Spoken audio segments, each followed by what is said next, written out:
gorgeous night. Gorgeous Saturday night in Miami. Marlins and Phillies. This a long 4-game weekend series. Marlins Park got the AC blowing on a hot weekend, I might add. D. Gordon looking to add to that National League batting race. Derek Dietrich, Marcell Ozuna, both hot with the long ball. Hi, everybody. Rich Waltz along with Tommy Hutton. Welcome to Miami. It's the Marlins and the Phils. And although there are a lot of new names in this rivalry, it's going to be a fight this last 6 weeks. Neither team wants to end up in the cellar. You know, one thing, I think the Phillies are impressed with a few of the Marlins players, and I think the Marlins have really been impressed with the top of the lineup for Philadelphia. Top of the lineup for Miami all season long has been D. Gordon. What a year he has had with the glove and with the bat. We are going to show you why he's going to be battling for that batting title all year, and hopefully he'll win it. Right now, D. Gordon on top with a .338 average. He can bunt. We know he can run. He can get base hits to all parts of the diamond. We've seen him go down the right field line. As soon as it goes in that area, it's a sure triple. D. Gordon can go the other way. He can get infield base hits. Right now, D. Gordon on a 6-game hitting streak. He has 6 consecutive multi-hit games. So he's on top. Bryce Harper is second. A little struggle right now for Paul Goldschmidt. He's 2 for his last 25. You know, in this series, the Marlins and the Phillies, for the past 4 or 5 years, we've always talked about guys that have had long careers against that other team, a Rollins or an Utley or a Stanton. Maybe Justin Nicolino in about 5-6 years is going to compile a ton of starts against the Phillies. You know, you certainly hope so. The 23-year-old was a really good pitcher in Milwaukee. He used his breaking ball, which he needs. He used that successfully. Fielded his position very well. Good play right there. He used the cutter. He gives the cutter inside to a lot of right-handed hitters. Nice to see. So 6 2/3 for Justin Nicolino in Milwaukee. Gave up just 2 runs to a very good hitting ball player. This is a Miami team that has won 7 of their last 11, and Nicolino hits the mound tonight with an opportunity to keep that run going. His last time out, as you pointed out, really nice. That's the line against the Brewers. The Fish hoping for some more power. Derek Dietrich has supplied that in a big way. We'll talk about the young left-handed slugger when we return.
Let's go places. By Vico Painting Contractors. For top quality work, excellent customer satisfaction, visit vicopainting.com. And by AutoNation, save on over 70,000 vehicles now. Visit us online, AutoNation.com. Derek Dietrich, Phillies, Marlins, Craig Minervini, Jeff Conine. Gents. Yeah, you look at that shot of Derek Dietrich, and you know he's amped up. Just he wants to get out there and make a difference. He almost sometimes to me is a football player's kind of passion to get out there and do something, and he's been very effective. Yeah, very effective. He's that high energy young player that you like to see on the field, and he's done some remarkable things since July 6th of this year. 988 OPS. Wow. Over the last 35 games, 306 average, 417 on base, and a 571 slugging percentage. Ranks 6th in the National League in those categories. He hasn't played every game, but he's been playing quite a bit lately, mostly in left field now. And Jeff, he's got 9 homers and 148 at bats.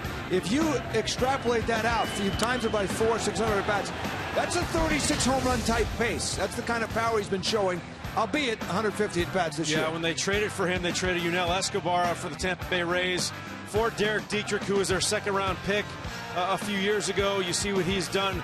3 home runs in each of the last 3 months. This guy's a power guy at a premium position. He's learning the outfield right now. He's going through some growing pains out there, but a good athlete overall and could be a very productive player from now on. Fun to watch, as Jack McKean told us on the Marlins Live pregame. He's a gamer. That's why he likes him.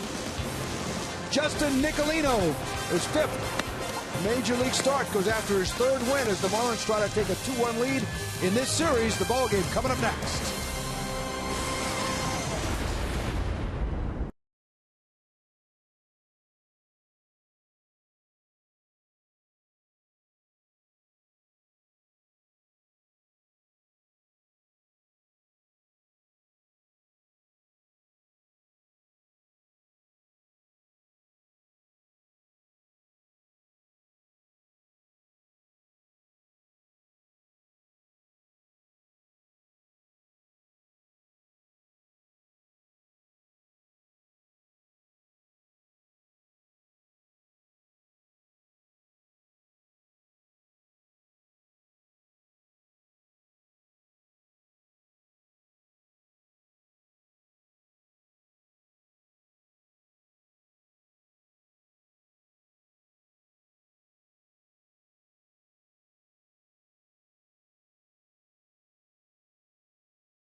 In Miami tonight, Marlins and Phils. 4-game weekend series. Marlins captured game 1, 9-7. Phillies answered a 7-1 win last night. J.M. Alexis brings you the starting lineup. Cesar Hernandez leads it off. Andres Blanco's at third. Odubel Herrera having a really nice rookie year. Jeff Francoeur in right. Aaron Altair is in left. Darren Ruff at first base. Freddie Galvis at short, hitting 7th. Carlos Ruiz in the 8th spot, and Aaron Harang hits 9th.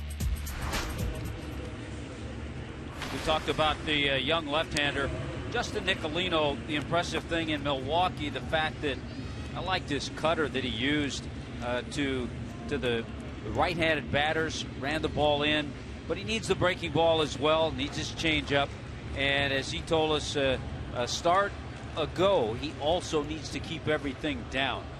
And that helps. If the fastball is down, then the changeup will be down. So Nicolino takes aim at the Phillies. Cesar Hernandez leads it off. Switch hitting second baseman. And Pitcher Penny will bring you this first pitch. Fly ball to right. Ichiro back there and makes the catch. One pitch, one out.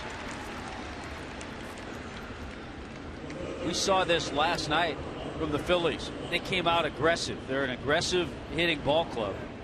And they came out aggressive against Kendry Flores. And one pitch, one swing right there.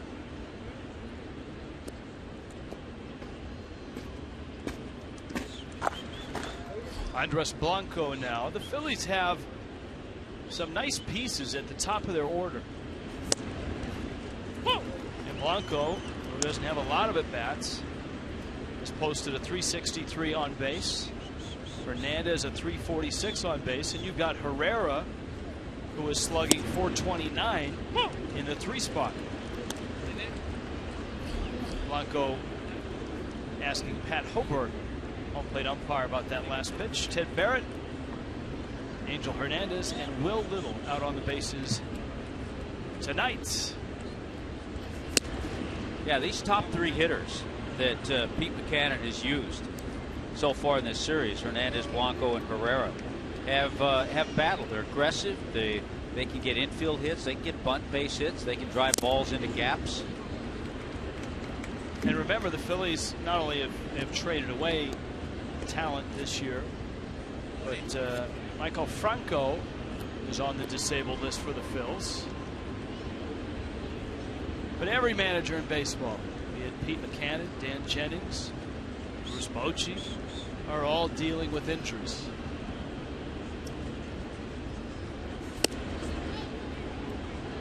Nicolino, who is out in front, 0-2, the count even at 2 balls and 2 strikes. You got a Phillies team, 4th best record after the All-Star break, 19-12. And a Marlins team that has won 7 of their last 11. So despite the records, 2 teams that have been trending upwards of late. That's a bolt to right. Ichiro's not going to get that one. And it lands into the corner. Racing for second is Blanco. And he's going to try for third. The relay from Gordon got a chance, and he's out. Yeah, he had a chance. It was no chance once it was in the arm of Dee Gordon. Every once in a while, Dee Gordon gets an opportunity to show off that shortstop arm. Remember, he signed as a shortstop.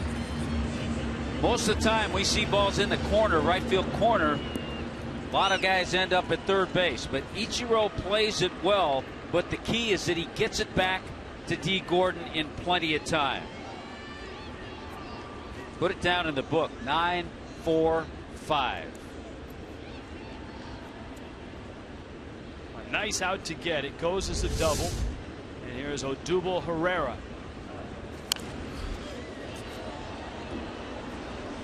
And he lines it foul. Certainly Blanco is thinking, hey, there's one out. If I can get to third, I can score on a sac fly or a ground ball. It's not a bad play. It's not a bad play at all.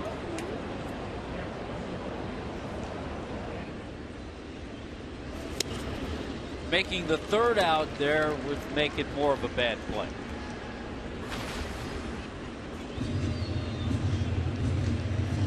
An active series for Herrera. 4 hits, driven in 2. And he has hit in 8 straight. He's the hottest hitter that the Phillies have. He's also hitting 21 of 22. He has a really unique batting stance. open stance with a crouch and some pants that are well worn on the bottom, hooking the elastic underneath those bottom cleats. Yeah, I think that's by design, but look how he turns that front foot, then lifts it, and it's all about timing. Couldn't pull the trigger there, though. Justin Nicolino strikes out Herrera. Ichiro, D. Gordon, Martin Prado is out.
Saturday night in Miami. Marlins lineup looks this way. It's brought to you by J.M. Lexus. Leading here in the National League is D. Gordon. Ichiro's red hot right now. Martin Prado in the 3 spot. Justin Bour's had a nice series. Derek Dietrich has homered in the series. Marcelo Zuna on fire as well. JT Realmuto will do the catching. Danny Echeverria had a long hit streak snap last night. And Justin Nicolino hits 9th. Aaron Harang with a first pitch ball, and it's 1-0.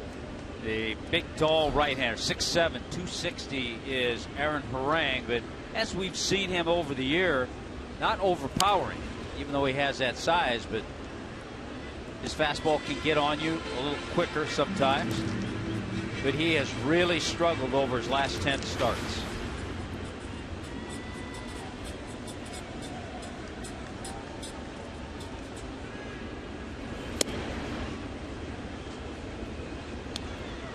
Six straight for D. Gordon, 13 hits in those 6 straight games, and a sizzling .372 average in the month of August. Ground ball to shorts. Galvis hurries and gets the out. So Harang has his first out. Defensively, here come the Phillies. And we'll check in on Philadelphia, brought to you by BMW is the defense. Aaron Altair in left field. Odubel Herrera and Jeff Francoeur filling out the outfield. Blanco, Galvis, Hernandez, and Ruff around the infield. And Carlos Ruiz behind the plate. Now Ichiro.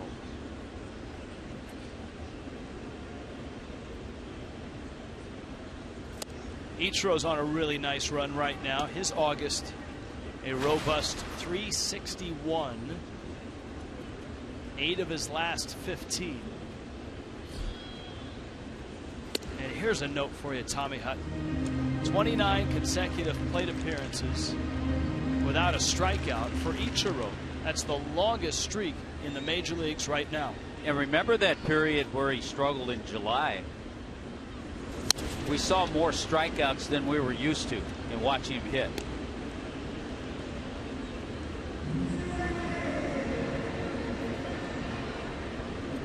Frank Menechino was talking about what he sees with Ichiro, and that is a guy who's made some really nice adjustments. Harang fires it on over to first. And there are 2 outs. That Ichiro out in front, just a little bit of his changeup.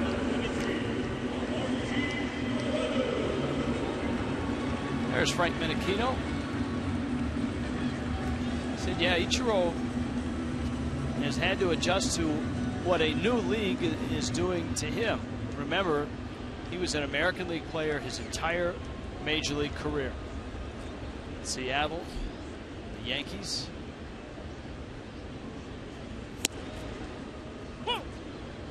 Harang throws a strike. Prado homered in game 1 of the series.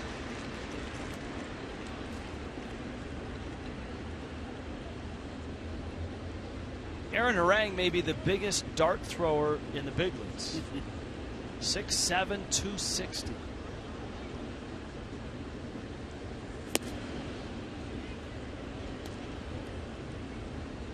And of course, what you mean by dart thrower, compact. He's tall, but he's compact. He adds and subtracts to his fastball, and try to stay away from the fastball that's up. He'll try to get you to chase it. Mike fires like fastball when it's up. And of course, Mike Fiers worked pretty good last night. A South Florida guy threw the first no-hitter in Minute Maid Park history for the Astros against a pretty darn good lineup in the Los Angeles Dodgers. What was that, 134 pitches? Yeah, some were wondering if he was going to go out there for the 9th inning. He did. He completed the game. First time he pitched in the 9th inning. So he'd never thrown a complete game, and he throws 134 pitches and a no-hitter. Full count to Prado. Justin Bour hoping he gets a turn.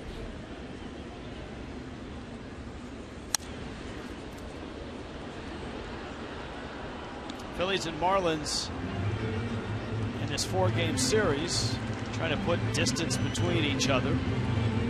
Right now, it's the Phillies who are 2 games behind the Marlins. Phillies last place, Miami 4th place in the division.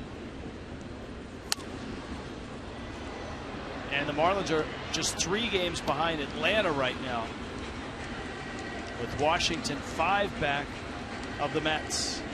At what point do they start to panic in the Beltway? Well, the Braves losers today also at Wrigley Field, 9-7.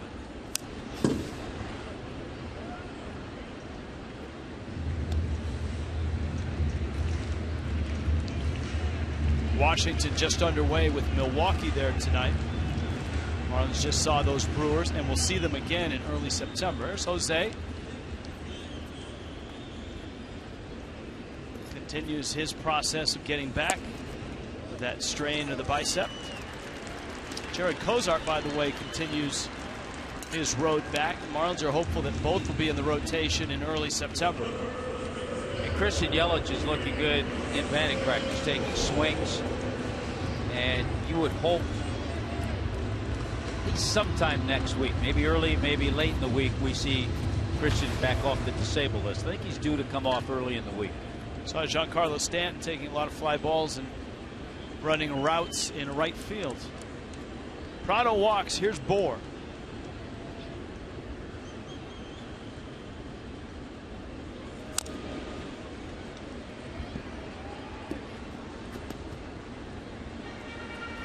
Bour's collected 4 hits in these 2 games. A couple hits each night. A couple singles last night. He drove in a run on Thursday night with 2 more singles and a ground ball out.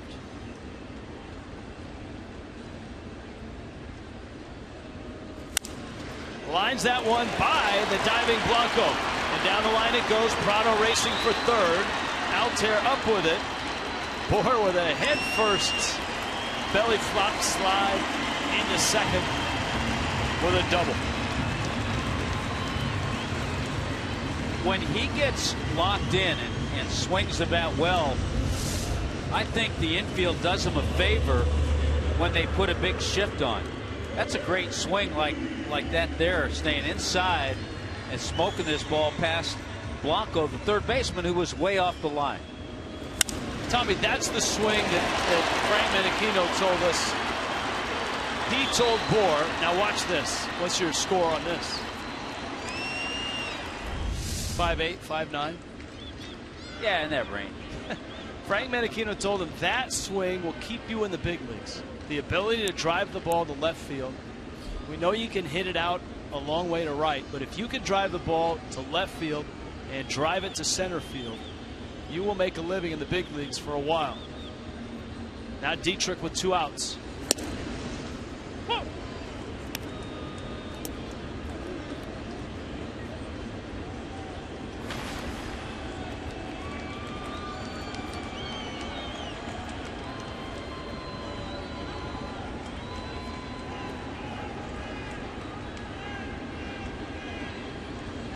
This is one area Derek Dietrich would like to improve. That's his batting average with runners in scoring positions. Blanco makes the catch. 2 outs. Runners in scoring position. Dietrich now just 1 for 24.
Toyota.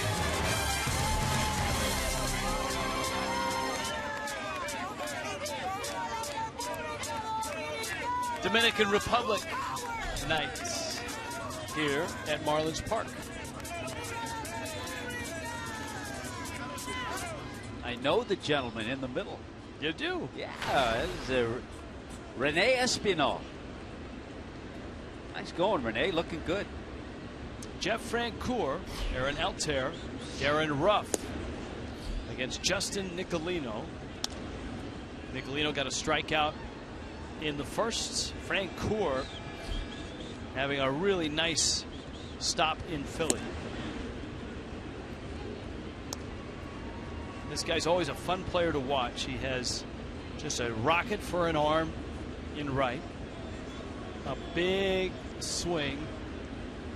And when he runs into it, he'll do damage. Echeverria plants, long throw on the money. And an out here in the second. Defensively for the Marlins, brought to you by BMW. Not too many changes. Dietrich, Ozuna, Ichiro in the outfield. Martin Prado and Justin Bohr.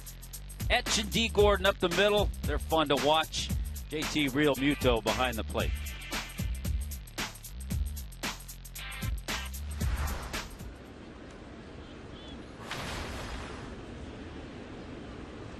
Aaron Altair, we saw him in game 1. He drives it to right. That's hit well. Ichiro back at the track, at the wall, and he makes the catch. Deep, dark right field, right in front of the 392 sign. See, now the guys in the Philly dugout will say something to Altera. They'll say, just keep that same stroke. When we go home to Citizens Bank Park, he's got a chance to be out. Ichiro, so smooth. Always seems to be in the right spot.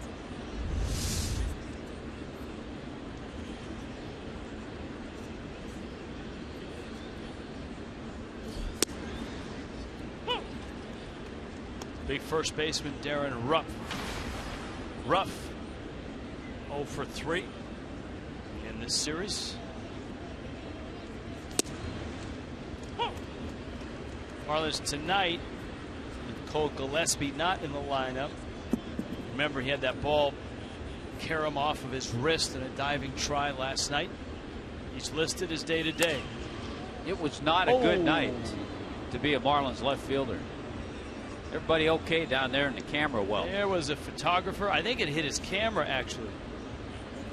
Or his leg. That gentleman in the white shirt. Yeah. Oh, he's looking at it, hit him in the leg. Okay, he's all right. I thought John Tuitu would hop to it and protect him, but... Yeah, but he wasn't playing in the shift. Wasn't moved over. That's true. Here's the 0-2. Good pitch. Sounded like a busted bat. Dietrich settles under it and makes the catch. Justin Nicolino settling in. We hope you are as well. In a scoreless ball game.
Big day tomorrow here at Marlins Park.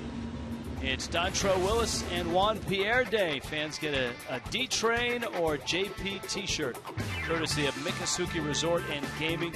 Kids can run the bases in the Diamond Dash. Pick up the Pepsi 4 for 74-pack at Marlins.com. Hey, you talk about a couple of key guys from 2003. Dontrelle and JP. Marcell Ozuna leads it off for Miami in the second. JT Realmuto and Danny Echeverria.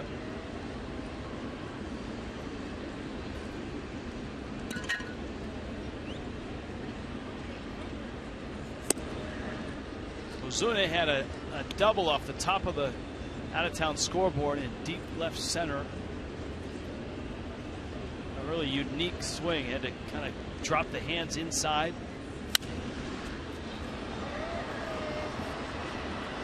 Hernandez and Francoeur. As Francoeur makes the catch.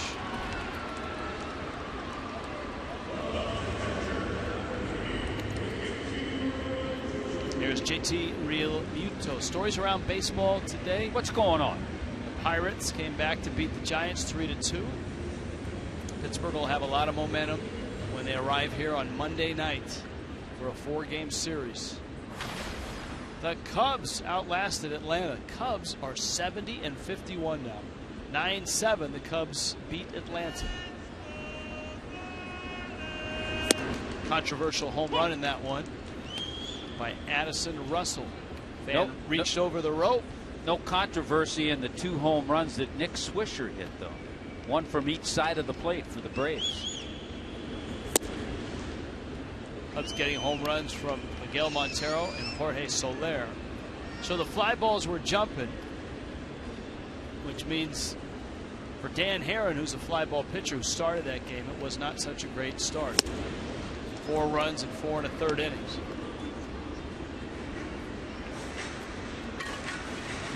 Marlins want to see if JT Realmuto can get back on track. Just 3 hits over his last 6 games.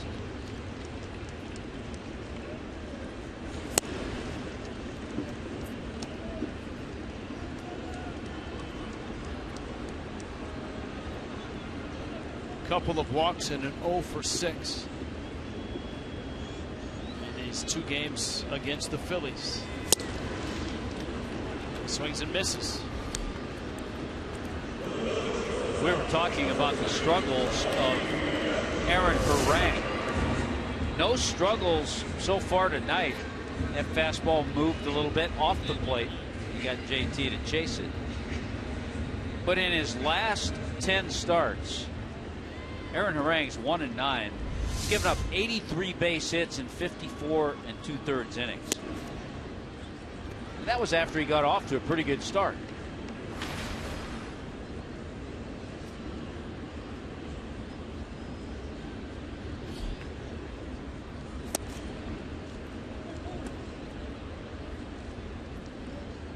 Echeverria's hit streak snapped. 13 was yesterday.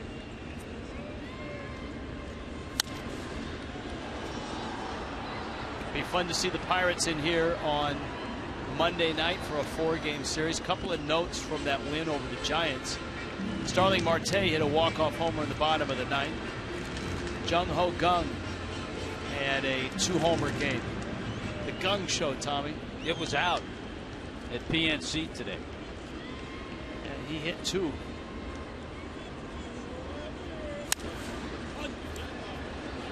That one's in the same spot in the seats. This amazing thing about the back-to-back starters the Phillies have used. Last night the Marlins saw Jared Eichhoff, his first major league start. The youngster pitched well. Aaron Harang making his 374th major league start.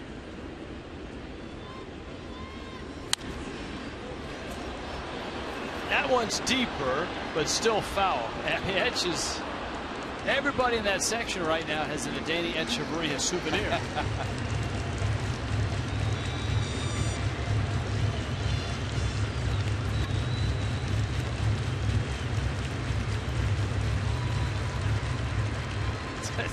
Everyone's posing for selfies. Hey, I got a ball. He's got a ball. See if Etch can launch another one up there.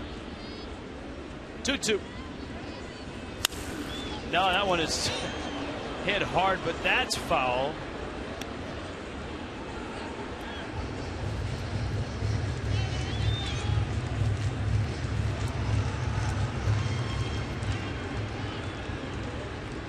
Well, the Phillies watched Echeverria put a bunch in the seats to the right side. Look at the outfield, how far they are off the left field line. Straightaway center and left center is wide open. And Harang bounces one. I like the way that Etch is adjusted, though. Fouled a few fastballs down that right field line, and then adjusted on a pitch in and almost hit it fair up the third base line.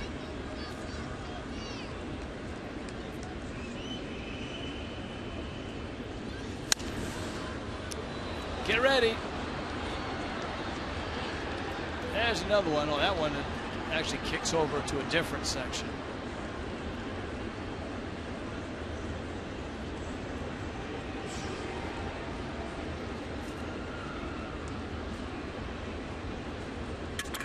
Ninth pitch of the at-bat, 3-2. And a bouncer out to short. Freddie Galvis takes care of it. throws Echeverria out. 1-2-3 for Aaron Harang. Still scoreless in Miami.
United Reds, Tom Fraser, and we're going to dump it on the Orioles, Adam Jones.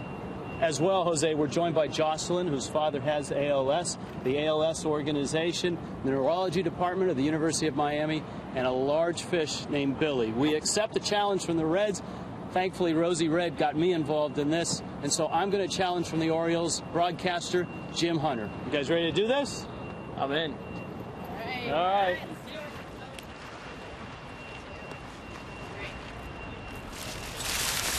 Oh,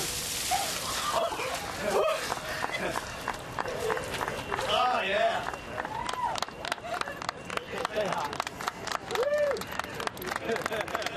That's cold, but for a great cause. Awareness for ALS. And it's on to the Baltimore Orioles. I believe the Marlin wives, after the game, will be taking that ice bucket challenge.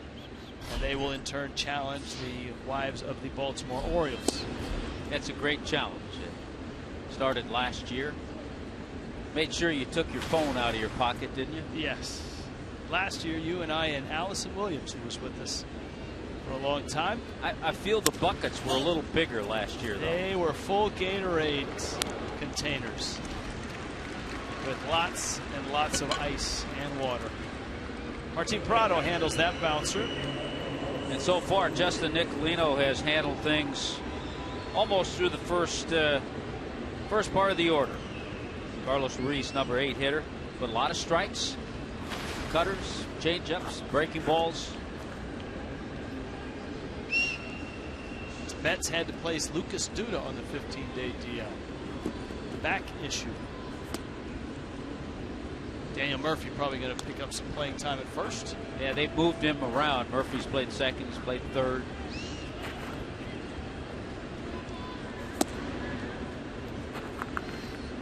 Carlos Ruiz.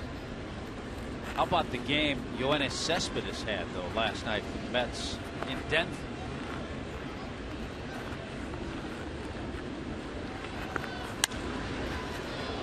Ichiro over his head off the base of the wall. It doesn't bounce back. That means Ruiz will have himself extra bases. I'll tell you what, if that ball, that's a tough play because you're not sure if it's going to stick or if it's going to come back to you. If it comes back to Ichiro, he had it played perfectly, and he would have had a play at second. Mistake pitch. Nicolino got a fastball up to the guy they call Chooch. Now here's Ichiro. He's waiting for it, but it hits just underneath that padding, and that allowed Ruiz to get to second base. So the first threat for Nicolino. Remember, the Phillies had a double back in the first. Harang lifts it foul. But Blanco tried to stretch it to a triple, and an Ichiro to D. Gordon relay cut him down at third base. Yeah, Cespedes last night was 5 for 6 with 3 home runs, one of them a grand slam, and 7 RBIs. And the Mets are right back in Colorado tonight. And I was looking, Rich, in Cespedes' 18 games as a Met, hitting .316, 5 home runs, 15 RBIs.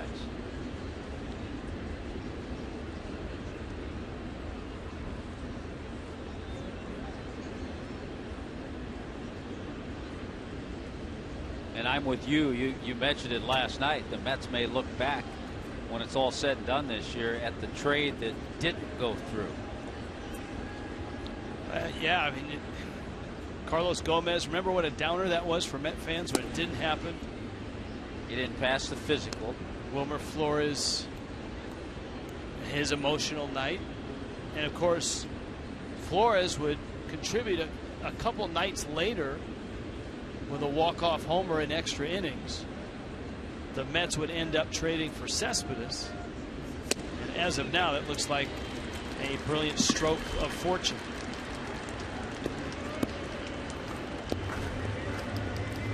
Time now to tweet your strongest fan photo. Hashtag at FLDataStrongFan. You might see yourself in the telecast, and it's brought to you by T-Mobile.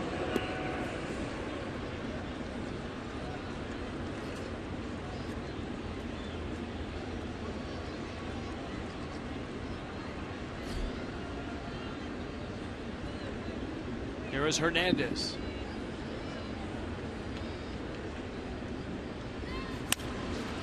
Sharp ground ball. Prado cuts it off.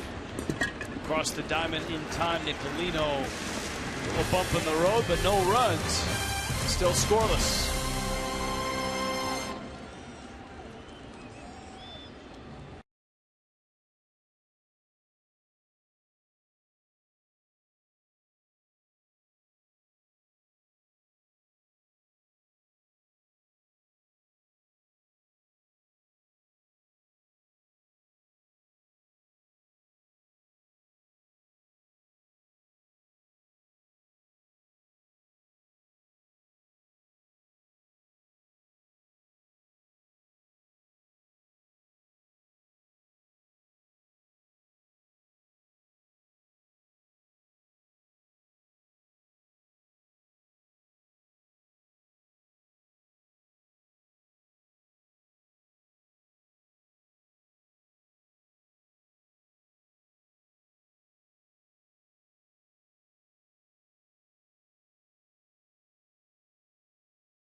Welcome back, everybody. It is Dominican Heritage Night here at Marlins Park, and the Marlins are honoring fans by giving away a nice replica of the Dominican national jersey. You can see that Marlins 15, and that's the national jersey, right? That's right. That's from the Dominican Republic, and we're big Marlins fans. All right, that's a nice. What do you think of the jersey? Oh my God, amazing! I love this. I'm so emotional. Dominican. I love my country. You don't.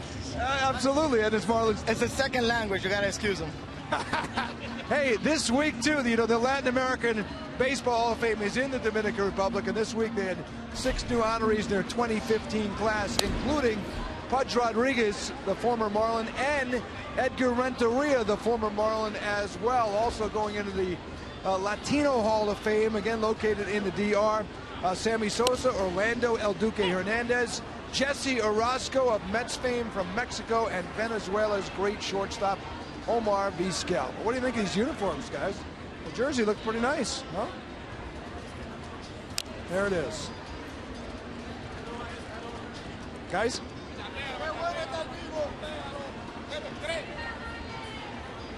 Is that Big Poppy back there, Craig? Other shoulder. There. Where? Big Poppy here? Maybe. They said to use that Big Poppy. Oh, there's Big Poppy. Gotcha. Hey, what's up? Those Dominican? That's not Big Poppy. You be with the Red Sox somewhere. What is he doing here? He should be with the Red Sox somewhere. Yeah, that's a good play. All right, he's taking the night off, guys. That is Big Poppy. You're right. Good call. He ain't no Big Poppy. Yeah, that's right. We just wanted that line. We just wanted that one little punchline. All that for that. It was worth it, huh, wasn't it? Hey, by the way, with congrats to the guys going into the Latin American Hall of Fame. There was a nice ceremony today in Cincinnati. Nicolino, a sharp shot. Galvis, nifty play. Sliding, spinning stop. You and I heard about this when we were in Cincinnati, and today was the ceremony to unveil the statue of Tony Perez outside the Great American Ballpark. No doubt the statue is of Tony driving in a run. Driving in a couple runs, yeah. With 2 out. So congrats to the Marlins own Tony Perez. D. Gordon bounced to short back in the first.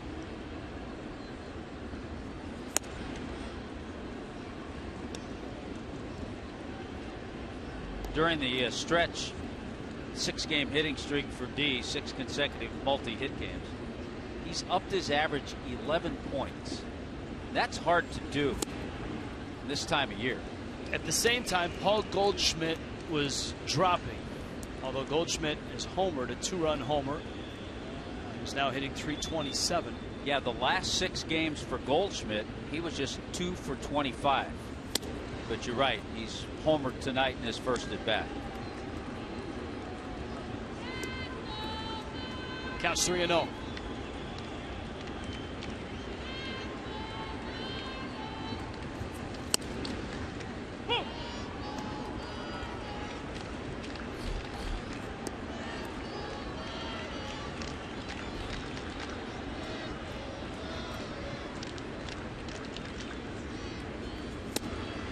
And Gordon walks.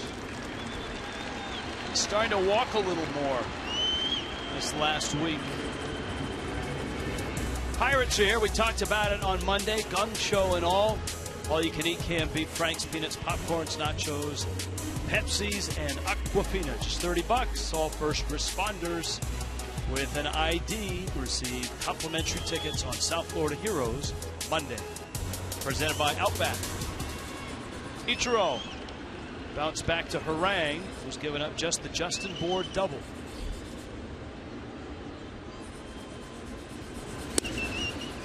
A lot of times, especially here in the month of August, we've seen Ichiro in this situation with that hole open on the right side with the runner at first, looking for a pitch to pull and then pulling a base hit in that area.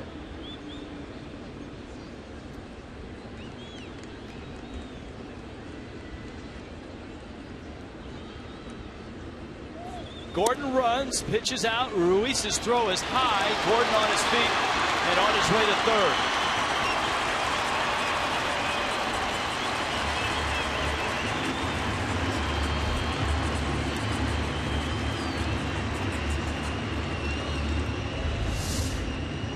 The alertness of D. Gordon with the stolen bag, and then over his shoulder he picks up where the ball went into center field and then quickly got up.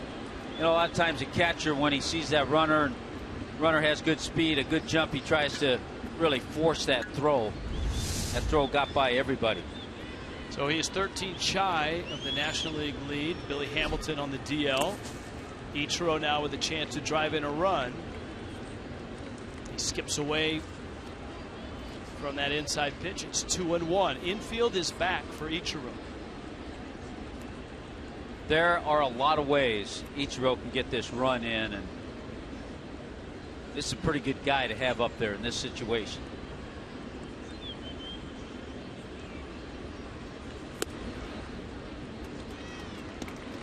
hard to believe, though, when I was looking at some numbers. Ichiro with his 0 for 1 tonight, and that's a good percentage. League average about 50%. But Ichiro just 2 for 19 in his career against Harang.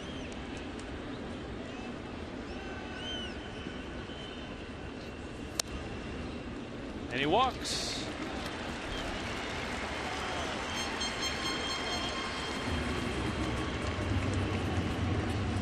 A pair of walks, a stolen base, a throwing error.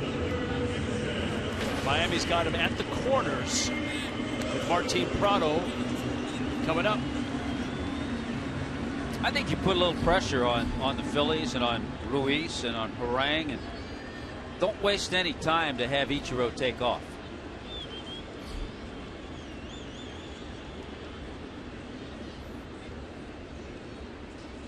Well, Prado's a contact guy. You certainly want to stay away from a double play. And then the other school of thought is Prado hits the ball well the other way, too.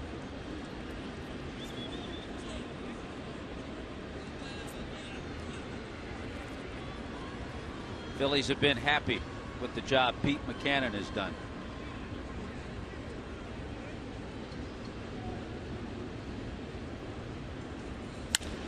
Prado to center. It hangs up. Herrera makes the catch. Gordon goes back and can't score.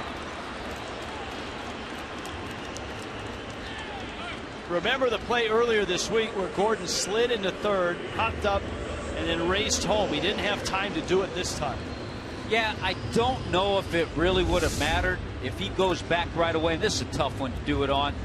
Ball hit well by Prado.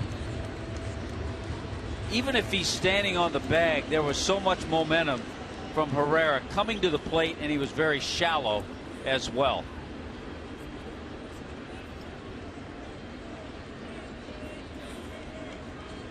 See how shallow he is from that shot? And that's a decision that D. Gordon has to make himself. He can get a little help from Lenny Harris. Yeah, Prado did everything right. Hit it right on the button. Now it's up to Justin Bour.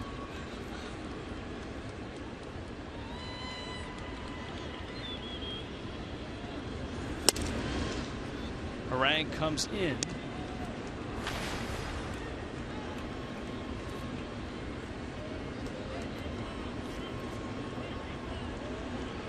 Bour's double was to left. He hit a liner just to the left of the third baseman, Andres Blanco. And he got down the line for extra bases.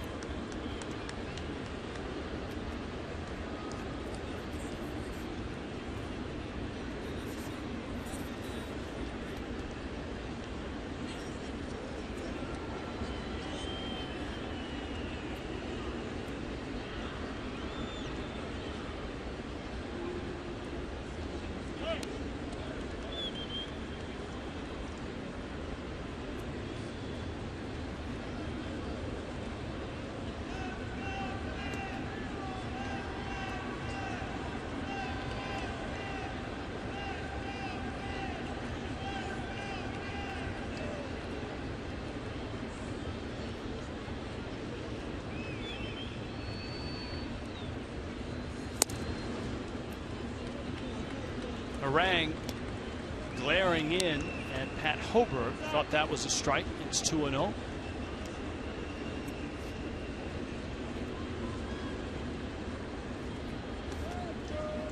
By the narrowest of margins, it's just off the inside part.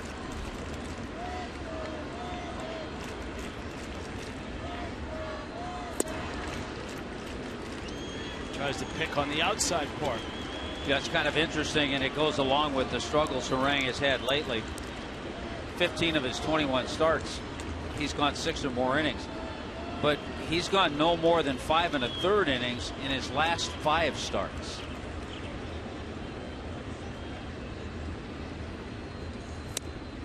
It's out. Bour walks. And it's Dietrich who gets another shot with 2 outs and runners in scoring position. All right, Tommy Hunt. Some say hitting with runners in scoring position is just numbers. But it's an acquired taste. For a guy like Dietrich, who's 1 for 24, there's got to be something inside those numbers. What is it? Well, what it is a young hitter, inexperienced, getting too anxious, not realizing the pitcher's in a little trouble too, and waiting for that good pitch instead of hitting that pitcher's pitch.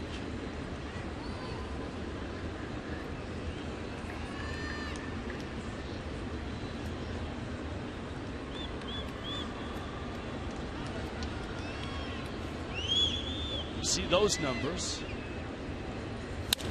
Dietrich blasts it right field and deep. It is off the wall. Scoring is Gordon.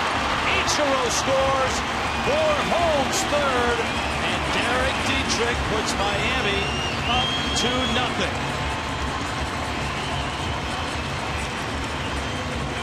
That nearly was a grand slam. Like I said, it's an acquired taste, but you also wait for that good pitch, and he knew with the bases loaded, 4 walks for Harang, 3 in this inning. He had a pretty good idea. He was going to get a nice fastball. He got it. It was out over the plate, and the rest is his ability to put a good swing on it, right off the Mikusuki side. There should be a prize for that, because that was right off the Mikusuki in minor logo. league ballparks, there would be. Oh, yeah.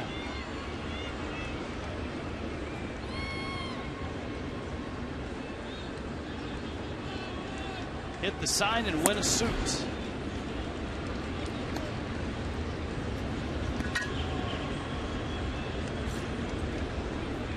Marcelo Zuna. Miami can really add to it here. Boers at third, Dietrich at second. Ozuna flied to right. Comes back in the second. Now the Marlins making the most of their hits. 2 hits, 2 runs.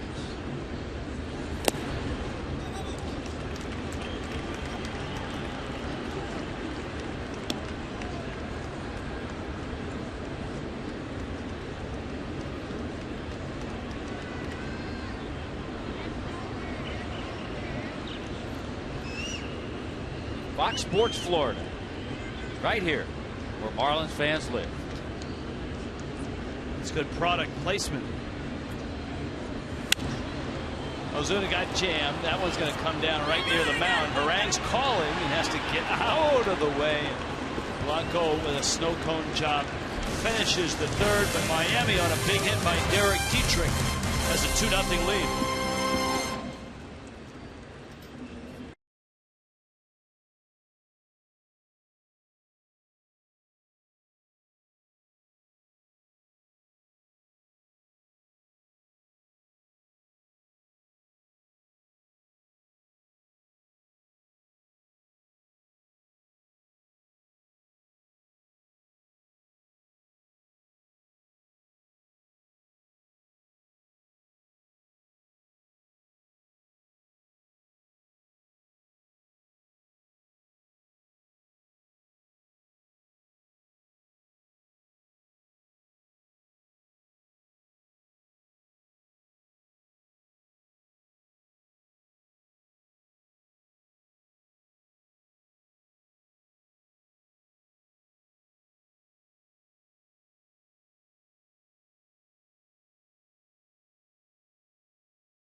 South Florida Honda dealers, get you ready for tomorrow, 12:30 start.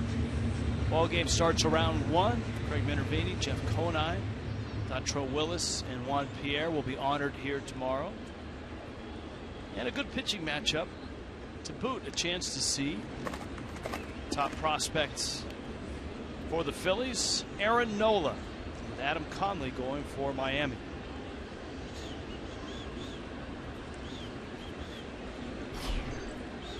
Justin Nicolino. I think we've seen in the young pitchers, Kendry Flores and Adam Conley. It's that second time around now, and here it comes for the Phillies. So it's up to both JT Realmuto and Nicolino to get together, make their adjustments.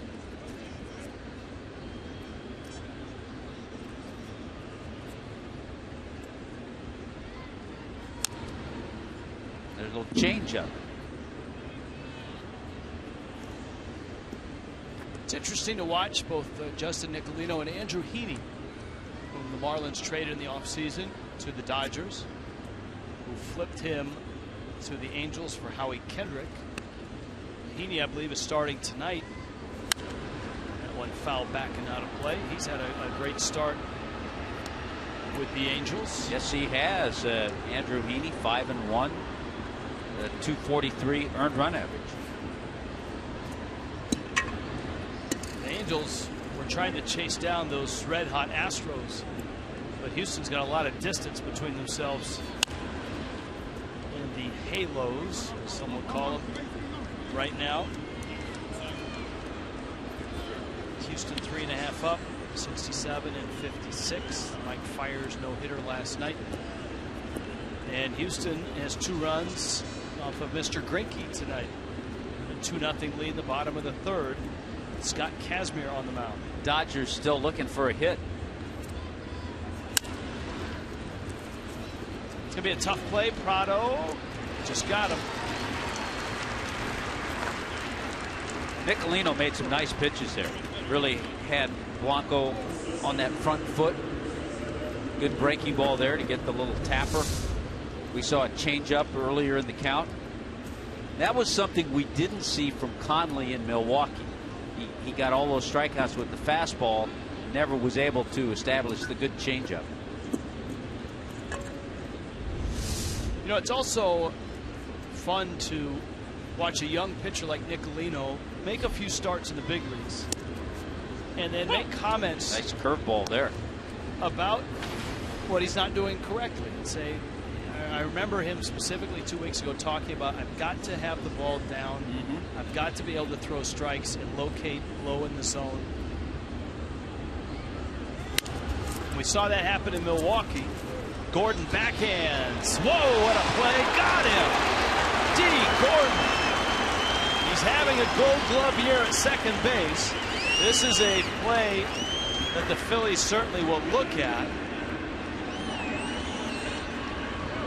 And that's a fast man he just got. Yeah, even if this goes the other way, this is a great effort, a great play by D. Again, showing off the strong arm, all his momentum going the other way. Bang, bang. Pete McCannon's waiting to see what he hears from inside the clubhouse. Challenge or not. Wow. I would be surprised if they don't challenge it.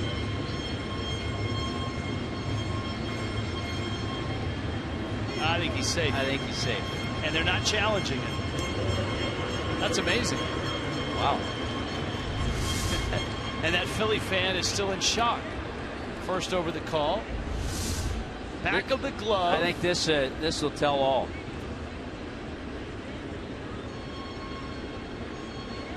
It's close. It's close. And, you know, it's one of those where maybe they didn't have enough angles from their vantage point, and maybe it wouldn't have been enough to overturn the call. And maybe with one out and nobody on, maybe the benefit of gambling with your challenge wasn't there.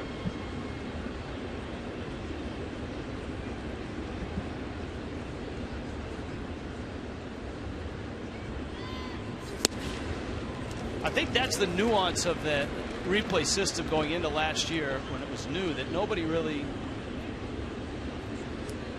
nobody was really counting on that part of the strategy. Where are you in the game? Is it worth challenging? Because you immediately say, oh yeah, it's worth challenging. Yeah, you're right. That's an important part. If it's a play at first like that, it's the second out of the inning, and it's not clear, you would lose your challenge for the rest of the game.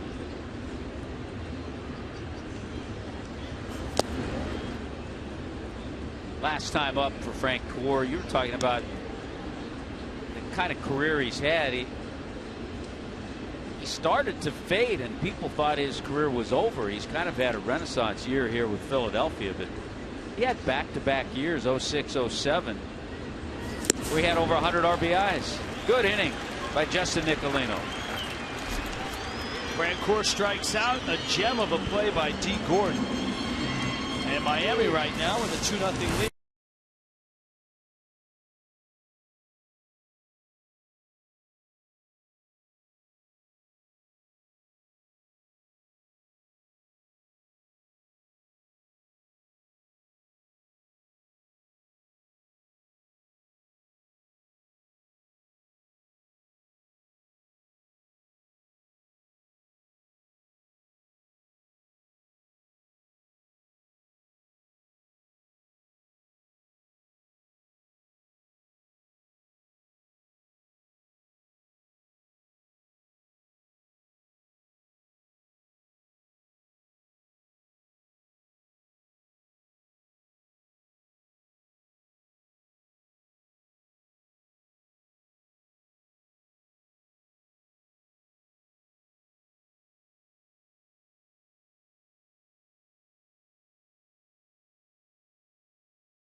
By your local Chevy dealers. Visit your South Florida Chevy dealers today. And by Checkers Epic Meals, Epic Deals.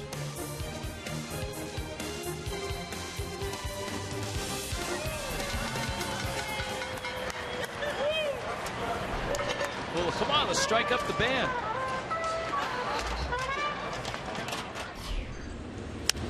JT Realmuto pops the first pitch up. Out by short. Galvis eyes it. That's the first out of the bottom of the fourth. Well, I tell you, another area that Justin Nicolino has been extremely efficient in. 44 pitches through his 4 innings of work.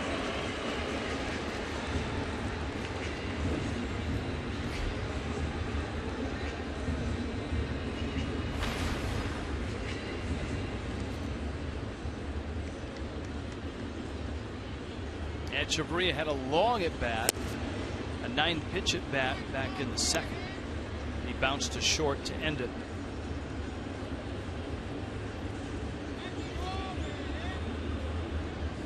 Nicolino's due on deck.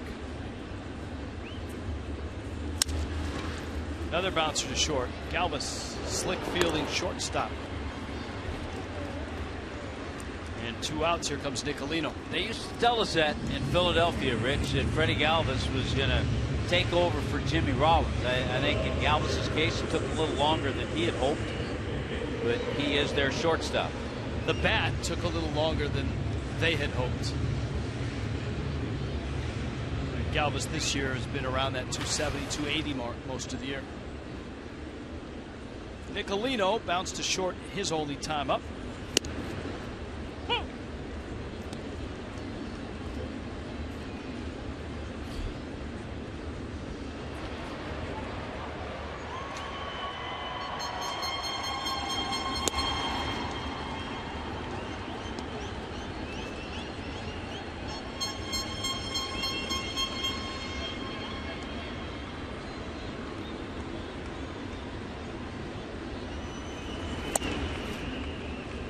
Orlando's University High School for Nicolino.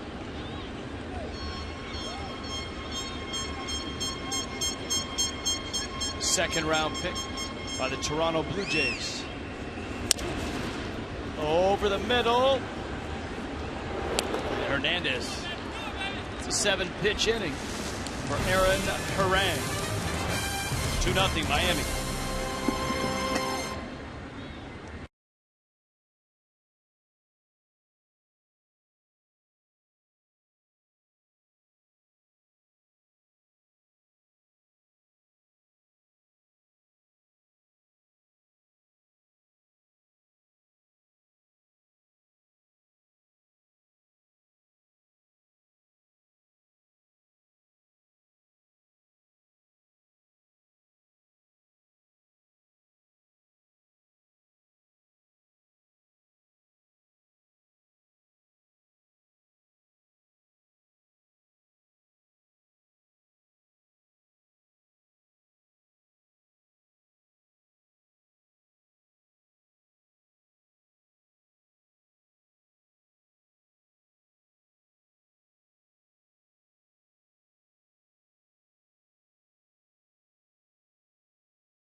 Flashing that leather.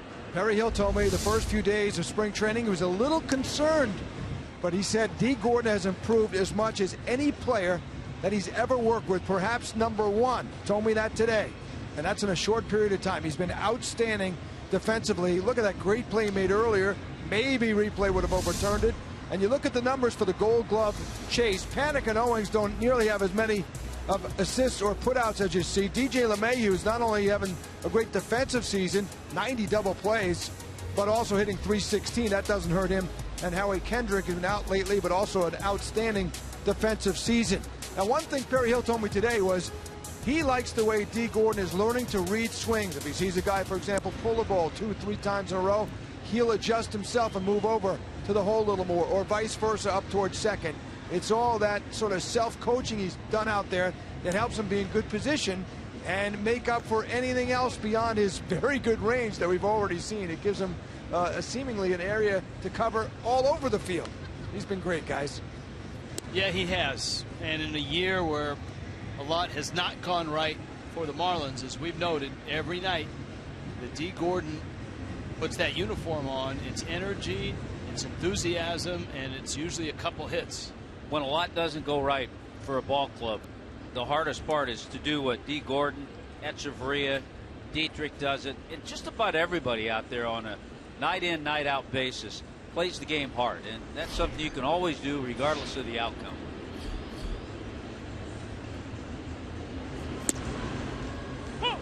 Aaron Altair. There's a good first pitch curveball strike.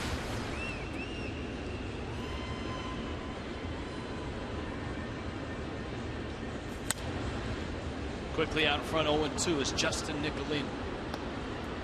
Boy, there are spots on the Marlin rotation that in these next 6 weeks, there are guys that are auditioning for 2016. Nicolino is certainly one of those guys.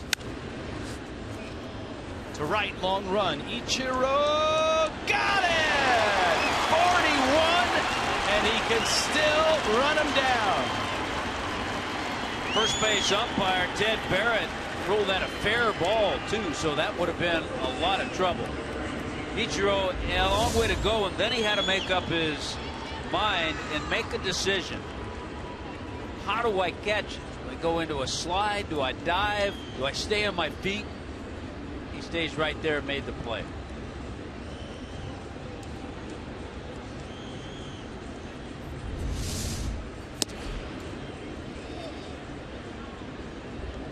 It's a swing on the appeal to Ted Barrett, so it's 0-1 to Darren Ruff. Sean Connery's favorite player on the Phillies. 0-1. 0-2. Well, Nicolino is auditioning, certainly. You got to think that Adam Conley, Marlins will give him as many starts as they can. Brad Hand. Kendry Flores.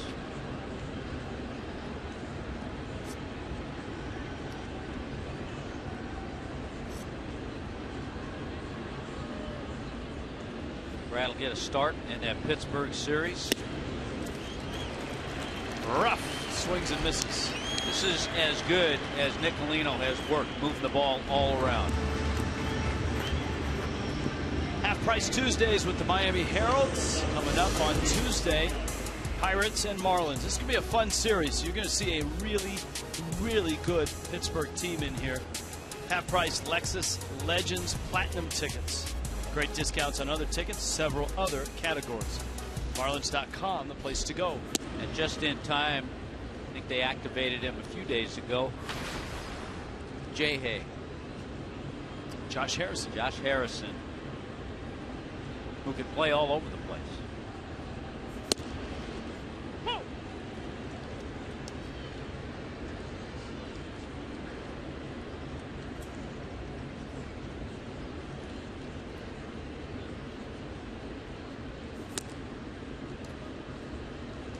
It's amazing how far the left foot of Freddie Galvis, it's almost starts out of the batter's box, and then he brings it in right on the line. Boy, he brought it back, set that toe, and rips it to left. Galvis around first, holds with a single.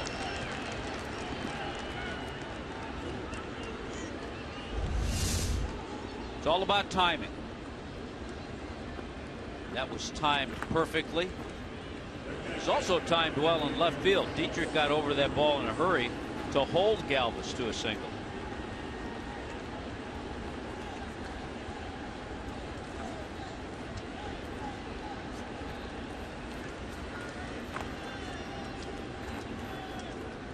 Now Carlos Ruiz doubled off the wall in right, his only at bat.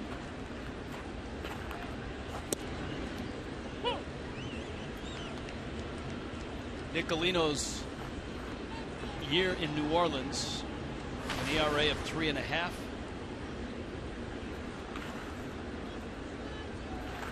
His overall minor league numbers really good. 45 and 21, a 2.81 ERA, 109 minor league starts. 2 years ago in Jacksonville in Double-A, Nicolino 14 wins, and he won the Southern League ERA title, 2.85. Marlins have a couple of second-round picks in their rotation right now. Nicolino was a Jays second-rounder. Adam Conley, a Marlins second-rounder. Of course, Nicolino, a high school draft out of University High School up in Orlando, so he's just 23. So they're the little differences. Nicolino, a high school draft. Conley, a college draft.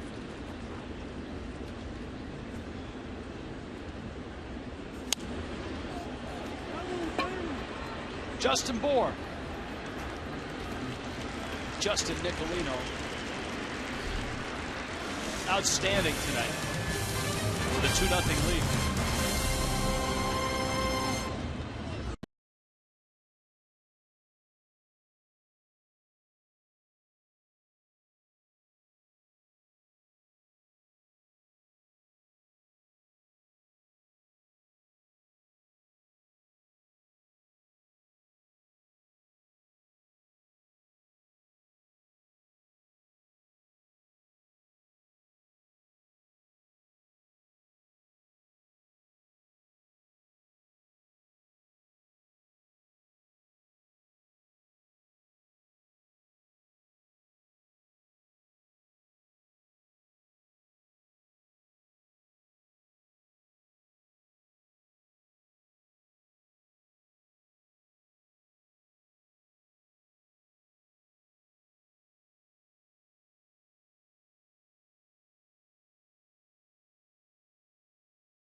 Phillies through his 5 innings.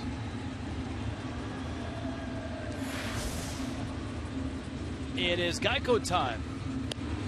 MLB moment. Texas Rangers become the first team to score 30 runs in a game since 1900. They beat Baltimore 30-3 in 2007. There had to be not one but maybe 2 position players that pitched in that game, wouldn't you think? Yeah, you also wonder. So this date in 07, I may check that. You also wonder if there was one guy who took the 0 for in that game. Oh, like an 0 for 8? Yeah.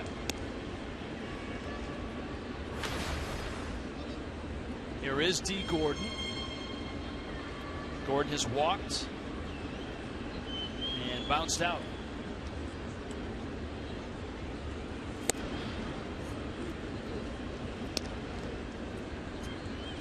We talked about the impact of walks on Gordon and the chase for the batting title, and it seems like last week and a half he's walked a little more. Still has only 19 on the season.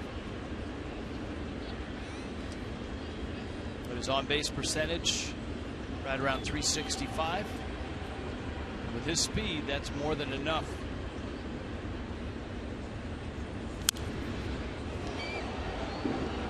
First of all, Rich, the amazing thing about that 30-run game, it was the first game of a doubleheader. Really? Wow, stay hot. There were no offers in the Texas Rangers lineup. There was a whole lot of hitting. So 07, right? I think who's in that Ranger lineup in 07.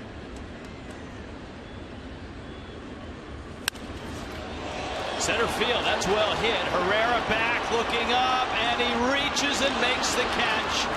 410 feet from home plate.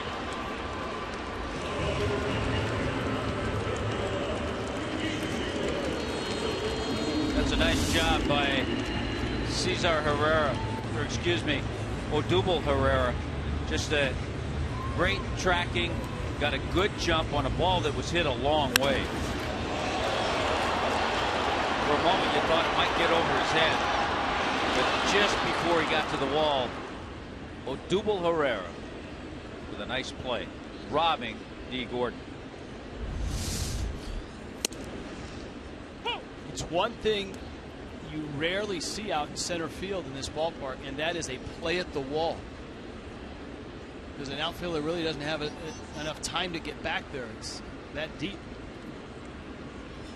Ichiro fouls it at the plate. It's 0-2. A couple more notes on that game, Rich. Jared Saltalamacchia for the Rangers was 4 for 6 with 2 home runs and 7 RBIs.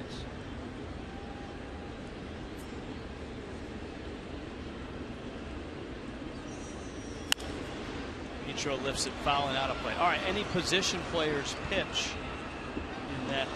I don't see that. Paul Shuey finished things up, 2 innings, gave up 9 runs. Rob Bell is the pitcher.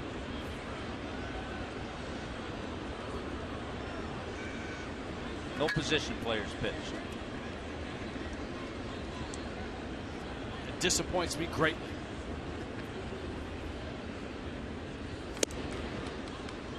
Harang froze after he delivered it. Thought he had the corner. 1-2 to Ichiro.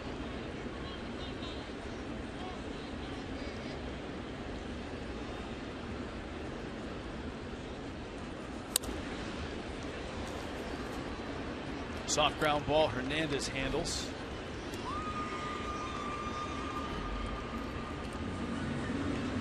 And here's Martin Prado.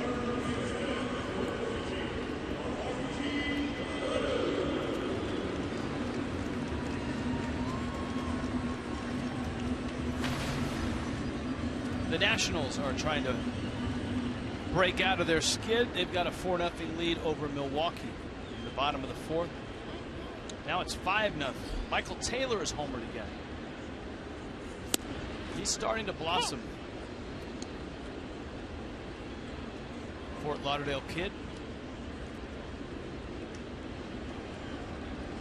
He's one of those kids that certainly has some tools, and if he puts it all together.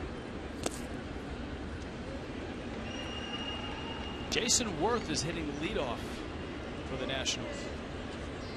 They're trying to get him going. Yeah, he's 2 for 3 in the game, but he's still hitting .201.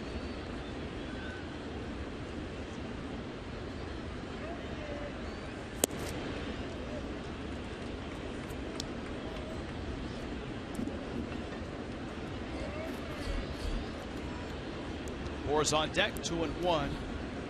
To Prado, who's walked and lined out.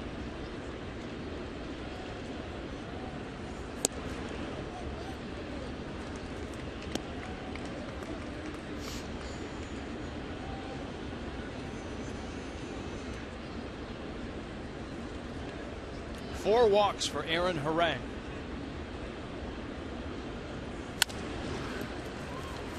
A busy night for Freddie Galvis, and he's handled everything hit his way. 1-2-3 for the Fish. 6th inning coming up.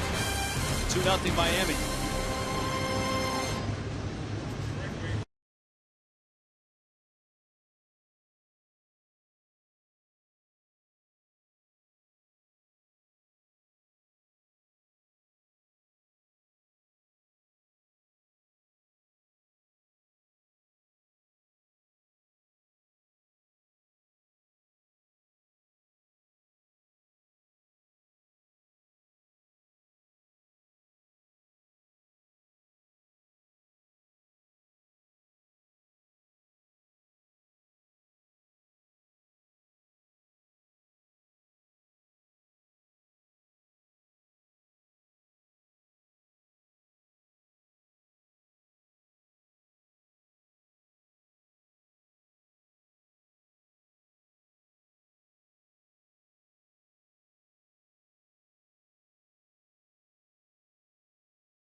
Miami's up 2-0. This copyrighted telecasts presented by authority of the Marlins may not be reproduced or retransmitted in any form. The accounts and descriptions of this game may not be disseminated without the express written consent of the Miami Marlins.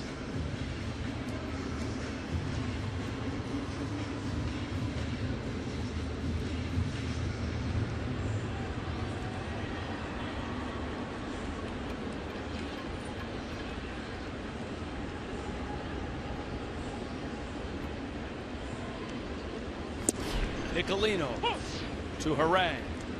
The story here tonight, Justin Nicolino, the 23-year-old, making just his 5th start in the big leagues here. And he gets a ground ball from Harang. A lot of ground balls for Nicolino tonight. Went after the pitcher the way you like to see a pitcher do. 14 out of 18 first pitch strikes for Nicolino. You get this part of the game, you don't want to waste too much. You have the pitcher up there, and a couple of pitches, he retired Harang. 4 strikeouts, 6 ground ball outs.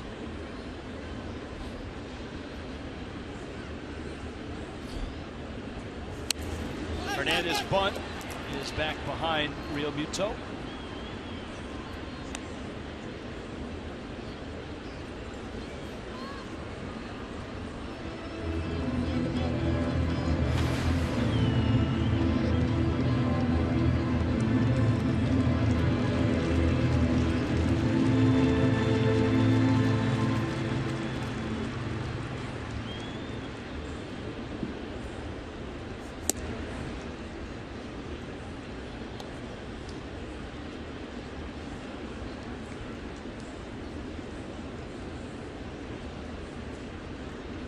Aaron Nola, Adam Conley.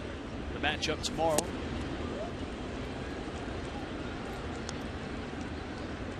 One and two. The Nationals are up 5-0 over Milwaukee, but the Mets are on the board first, 3-0 over the Rockies in the second. Talked about Aaron Nola's older brother Austin in the Marlins organization. Been in AA and AAA this year.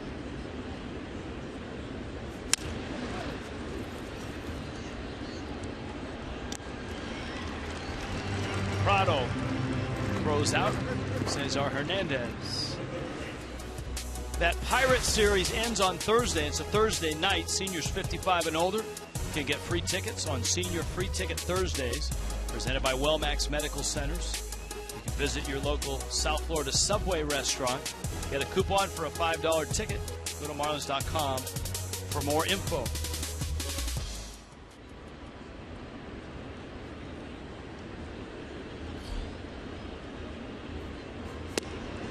Boy, look at that. 66 pitches now for Nicolino.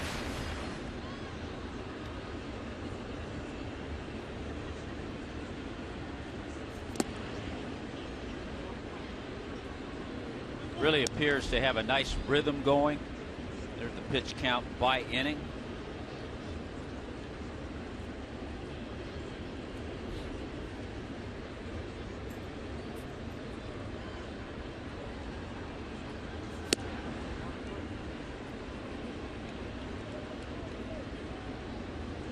Three and 0 on Blanco.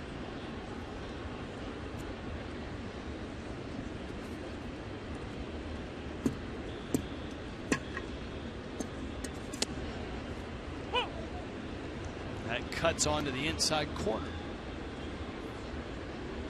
Yankees winners today, 6-2, beating Cleveland. Blue Jays and Angels tonight. Yankees up a game now over the Blue Jays in the East. Lost him. Nicolino barking into his glove. He's upset. First walk of the game for Nicolino. Now he's got to make sure he makes good pitches to Odubel Herrera. Herrera with home run power, has 6.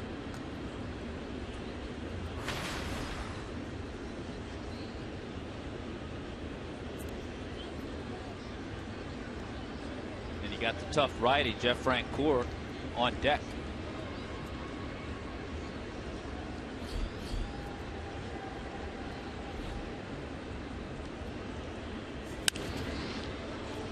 We talked about it earlier this series. When you pick up a Rule 5 draft, you want to be in a position where you can carry that guy the entire season. You know, Odubel Herrera was with the Texas Rangers, put up some really big offensive numbers, but they didn't protect him on their 40-man roster in the offseason. Won the batting title. And the Phillies figured, you know what? Let's take a shot at this guy. So last December, they Rule 5'd him. They drafted him. $50,000 is all it costs. And you got to keep him up all year long. And he was an infielder, so throwing him out in center was a grand experiment as well. Saw him go back and rob Gordon of extra bases earlier tonight. Sometimes a Rule 5 pick can be a nice pick. It's a little bit of a gamble.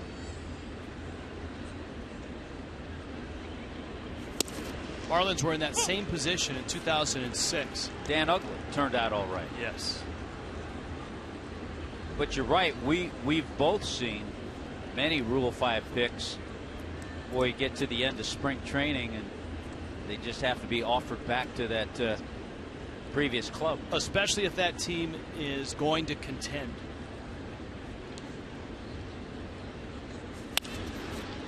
Liner to left. Dietrich comes in. Now goes back and makes the catch. The Phillies leave a runner. Justin Nicolino, 6 splendid innings. He's only at 74 pitches.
Dominican Heritage Night and also Strikeout ALS Night. Julie Mehoff is here. She's the Director of Marketing Communications for ALS chapter here in Florida. And I know the Ice Bucket Challenge has been one way that baseball's been pitching in to help Strikeout ALS. Been going nice, huh?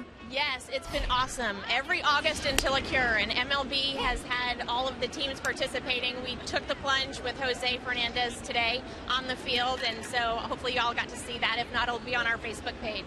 And Rich Walton, last year they raised over $220 million through the Ice Bucket research, and doctors at Johns Hopkins say that has gone a long way toward finding some cures and answers. It really was very productive. It absolutely has. There's definitely been some new breakthroughs, and it's very hopeful. But unfortunately, we still are a long ways away. It takes up to $2 billion to bring a drug to market. So anything anyone can do to get involved and help and participate, we really, really greatly appreciate. One of those ways is going to be a walk in Miami on September 26th. And you can go to your website to find out more information. Yes, the Walk to Defeat ALS will be in Miami-Dade at Museum Park on September the 26th. Then you can visit www.alsafl.org. Thanks for the information, Julie. Great job, everybody. Rich. Yeah, she was a good sport. After she dumped water on her head, we posed for the team photo. She got a little wet too. So, Rich, great job by you too. Well, you know what? Taking the plunge. Hey, look. The challenge from Rosie Red. All I did was get ice water dumped on my head. The heavy lifting is for you out there, and for us, Tommy, to donate. I mean, all that is drawing awareness. And when you get awareness, you're supposed to become aware and donate. And as Craig pointed out, wildly successful last year.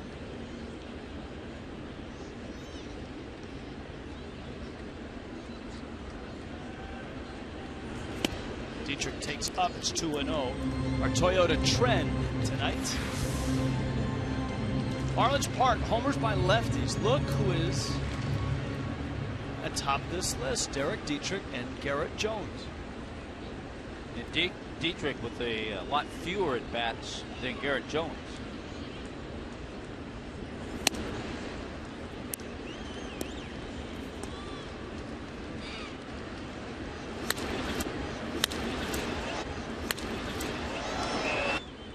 Boy, he's got some power. The ball jumps off his bat.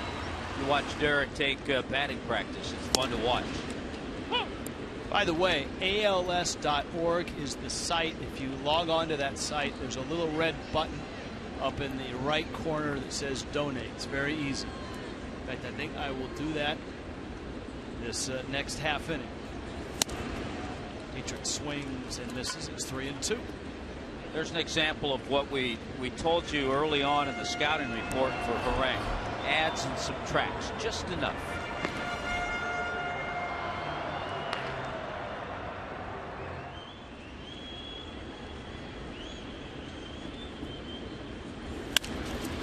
Dietrich shoots it to left and deep. Altair runs it down. Well, I tell you, that's okay, though. You want to see that swing, too, from Derek Dietrich. Driving the ball the other way. Hit that ball well.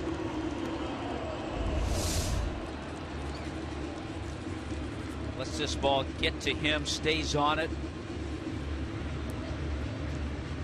Unfortunately, Altair ran it down.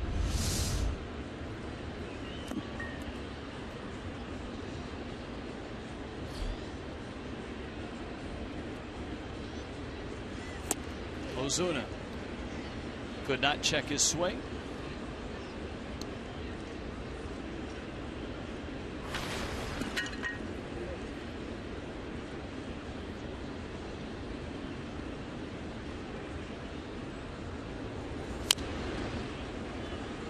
That one's painful.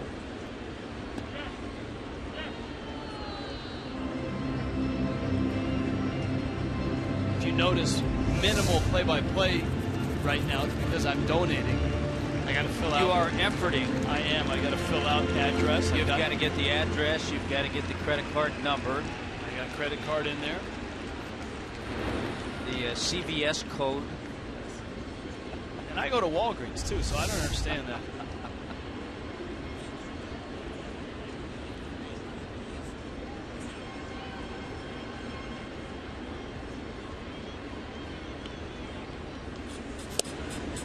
swing and a miss.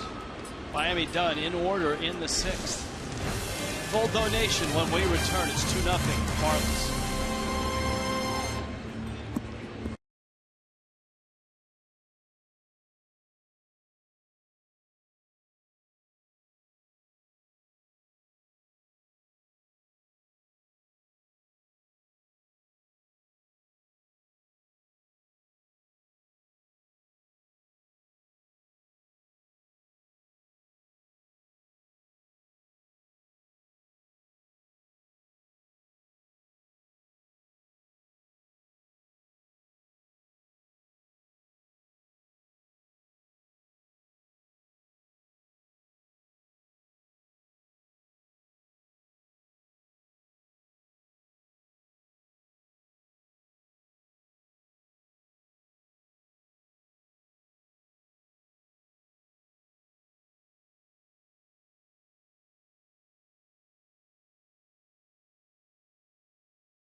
Let's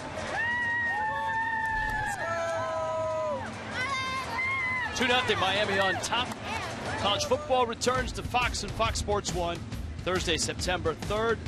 Former Michigan quarterback Jim Harbaugh makes his debut as the head coach of the Wolverines. The Utah Utes out of the Pac-12. The only place you can see it is on Fox Sports 1. It streams live on Fox Sports Go.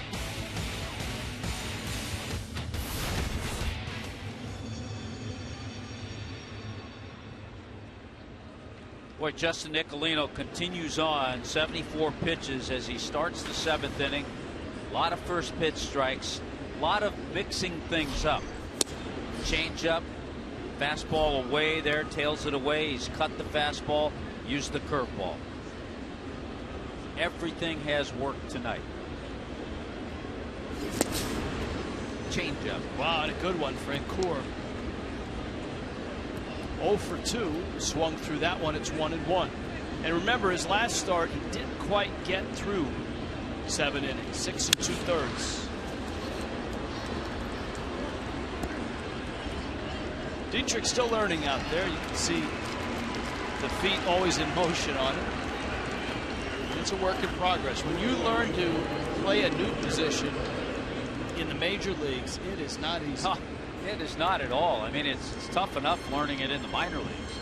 And then you get up here, a lot more pressure on you, a lot more focus is on you. You make a few mistakes in the minor leagues, the game's probably not on television. Though it might be streaming live on the team's website.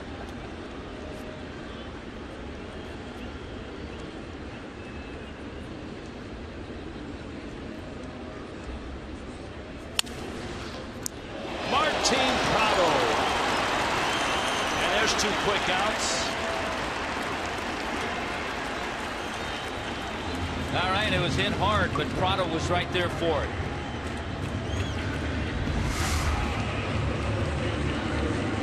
Quick feet, good reactions. Justin Nicolino has retired all 7 leadoff men, so the Phillies have yet to get their leadoff man on base tonight.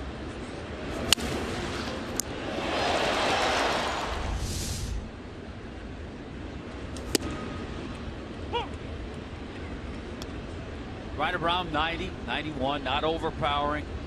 Don't have to be when you're spotting it the way he is tonight.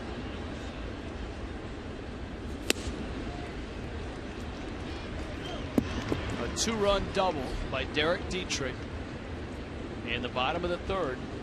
Standing up right now. Miami has just 2 hits. The Phillies have just 3. Nicolino's down in the zone, which is good news. He's to count at 1-2.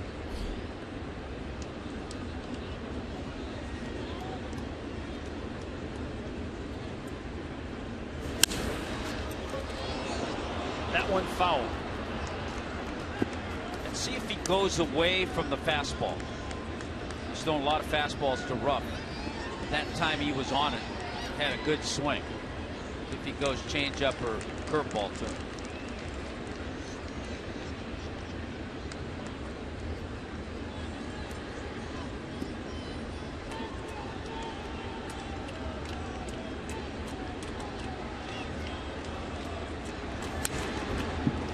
Went fastball.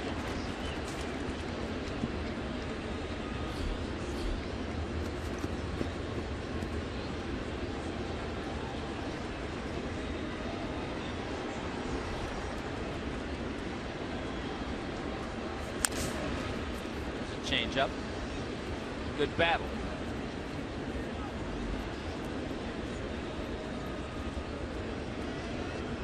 This is a guy that showed a lot of power in the minor leagues with the Phillies 3 years ago in Double-A. 38 home runs for Darren Ruff.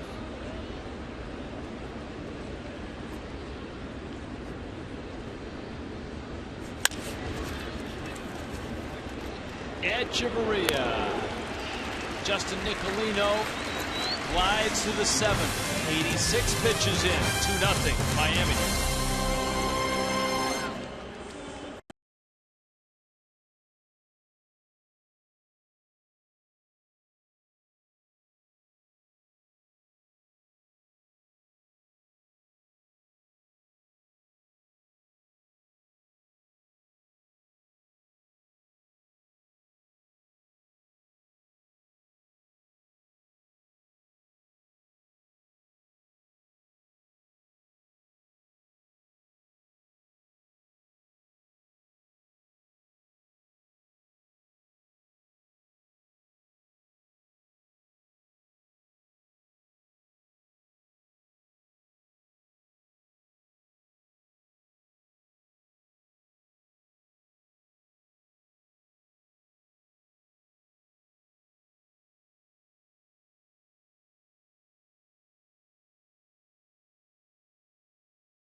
Really fun pitcher's duel tonight. Aaron Harang and Justin Nicolino.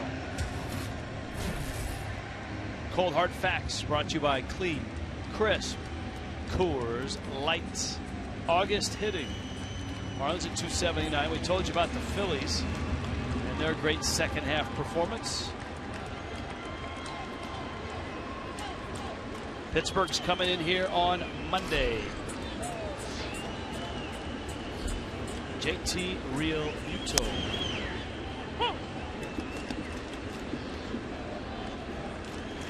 Looks like Tom Kohler and Jay Happ on Monday.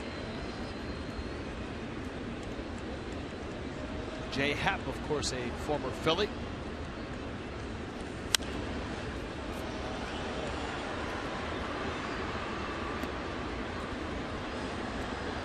Rockies have tied the Mets 3-3. Nationals continue to lead Milwaukee 5-0. Nationals trying to cut into a 5-game lead in the East. It seems to grow bigger by the day.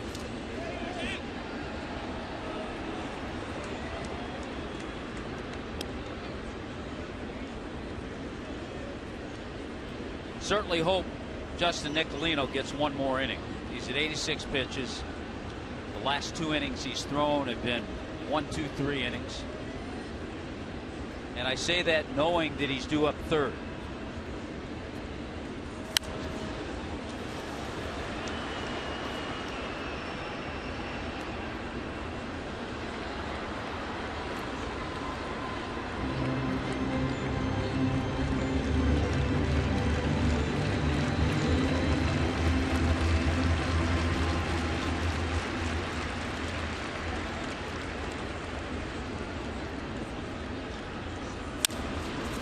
Bouncer in the hole at short. Galvis.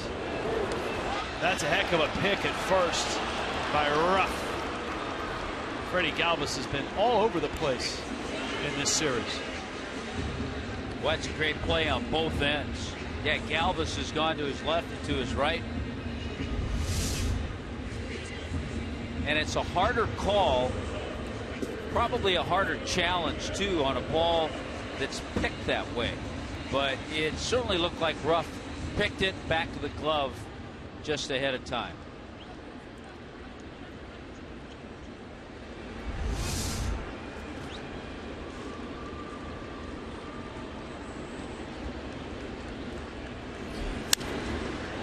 And Chavarria to center.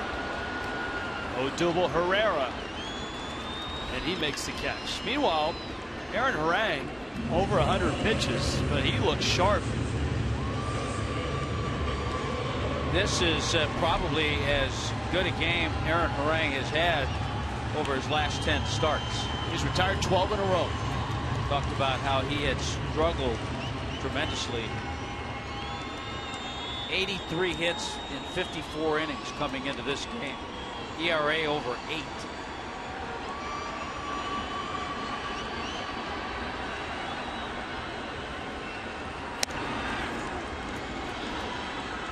Aaron Harang's been with 8 teams, though the Marlins have seen him in many different uniforms.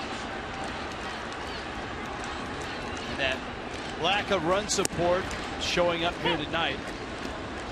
Nicolino hitting.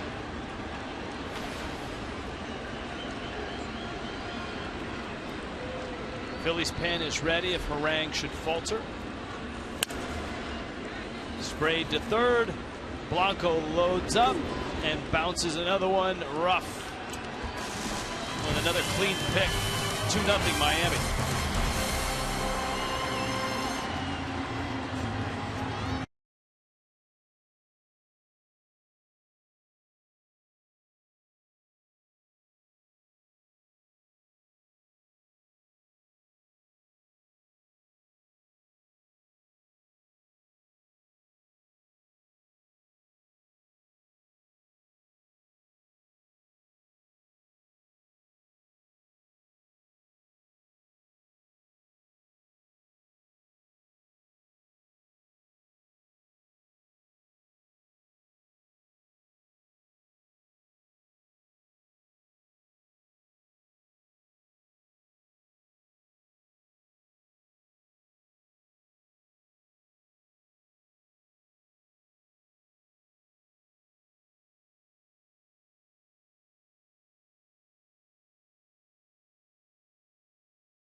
Recap.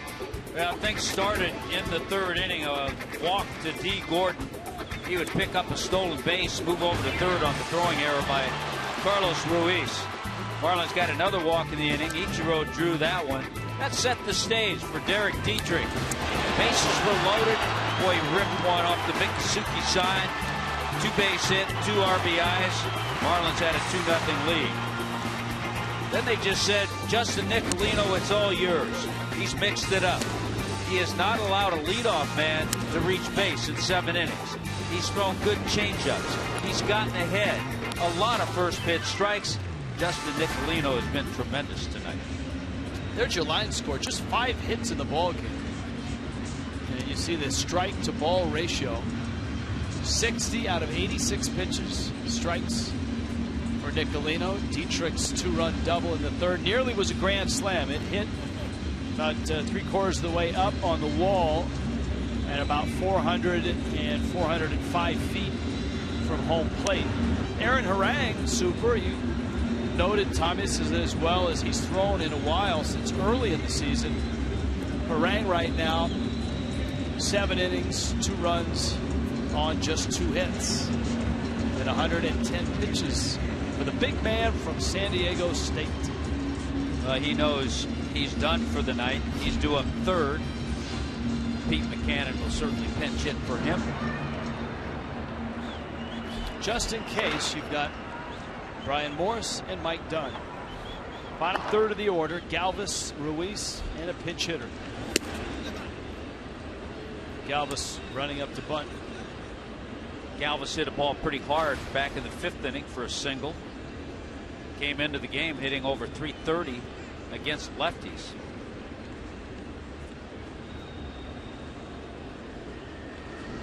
That's the other impressive thing, Rich, about the job that Nicolino's done. The Phillies, if you go up and down their lineup, have a number of hitters that have hit extremely well against left-handed pitching this year.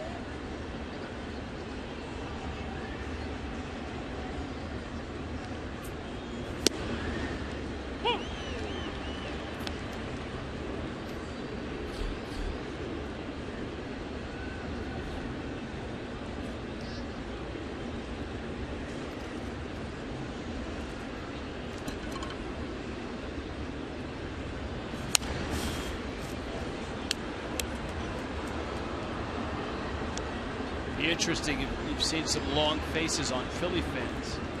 Interesting to see if Carlos Ruiz is here next year. Brian Howard is here next year. They're both under contract next year. Little tapper. Prado on the move. Nice play. Again, having a Philly hitter off balance, leaning, fooled on the changeup. And the defense has been solid behind Nicolino as well. There comes Martin Prado. He's the one who has to make that play. He has to cut in front of Echeverria. If it gets by him, Galvis probably has a base hit. 9 ground ball outs for Nicolino.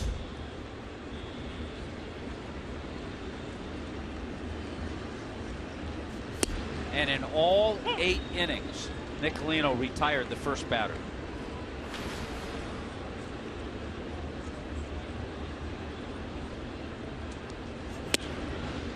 Got a great chance to pick up his 3rd win and a great chance to take a pretty sizable chunk out of his ERA. He came in at 4.24.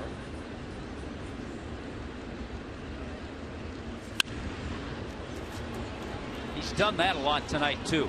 Just enough on the cutter and fastball to tie up a few hitters and get lazy fly ball outs.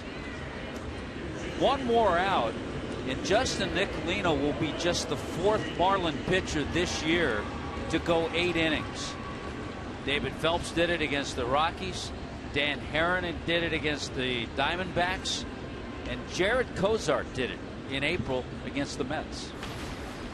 Darnell Sweeney, local kid, getting his 3rd pinch hit, and he drills it left center field and deep. And way gone. And for his mom who's in town and watching, that's got to be a sweet moment. Darnell Sweeney, his first major league homer. And the Phillies are on the board. Nicolino. Let's see if the youngster gets the silent treatment. Boy, not only his first major league home run, his first major league hit. And you bet what a thrill for the kid with lots of family and friends. in the house. Saw him before the game during batting practice. He's had a chance to chat with just about all of them, too. Now the question is, can Nicolino finish off this 8th? It's a 1-run game. It's 2-1. That ball just kept carrying. At first you thought it's got a chance to go out, and then it was way out. It's a foul ball. Yeah, it hit left of the home run sculpture against that back wall. Over near the flags, beyond the flags. That's close to the cheesesteaks, right? Up in Philly? Yeah.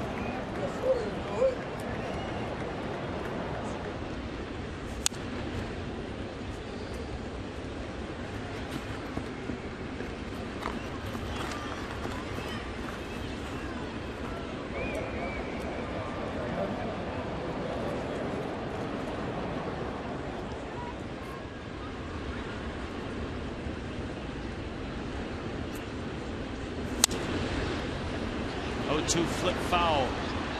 And Justin Nicolino, 1 pitch shy of 100. I think this out right here is big for the growth of a young pitcher, too. Now, he was kind of cruising along with a 2-run lead, just like that, a 1-run lead. But he's still out there to get this 3rd out. No swing. 1 and 2. Let's not forget the job that JT Realmuto has done behind the plate, calling the game for Justin Nicolino. Got a nice young battery.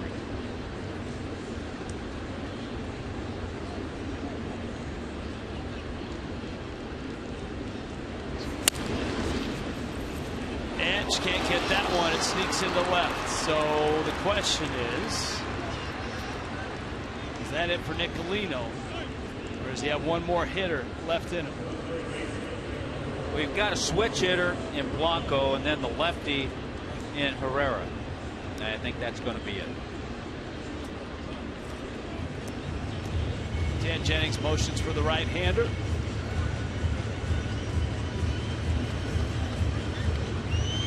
And Justin Nicolino goes 7 2/3 innings. And he will lead with a 2-1 lead. Give the kid a nice round of applause.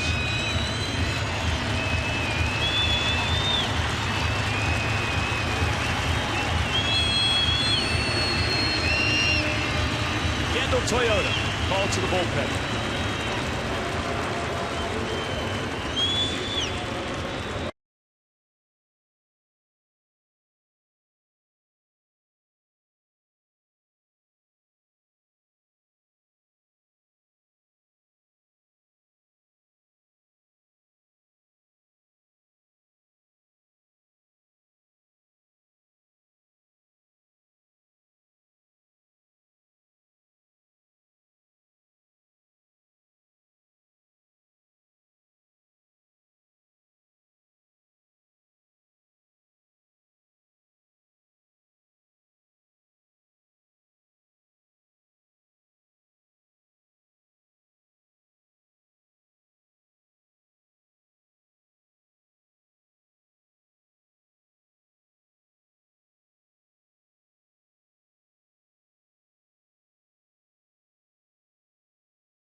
Over 2 outs in the 8th. Nicolino's not happy. He kind of liked that in a young pitcher. He gave up the home run Darnell Sweeney, and he singled to Cesar Hernandez. So Brian Morris gets the ball and the assignment to get the switch hitting third baseman out, Andres Blanco.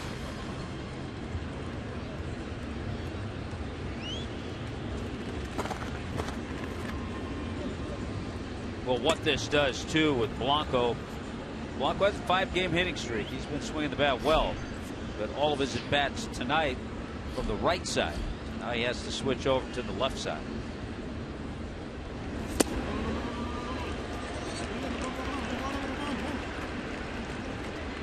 Sometimes that doesn't seem like a big thing, but you know, you've gotten comfortable from one side of the plate, and all of a sudden your last AB, you go over to the other side, which I've always thought makes it tough to be a switch hitter. Tough to stay consistent as a switch hitter.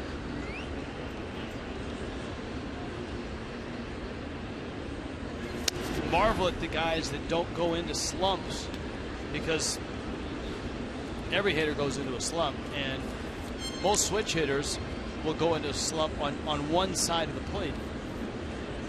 And they'll usually spend more time on that side trying to get out of that slump. 1-1 pitch from Brian Morris. Look out on deck. Boy, Herrera didn't even flinch. I think he had it played perfectly, Tom. Yeah, he saw that bat coming all the way.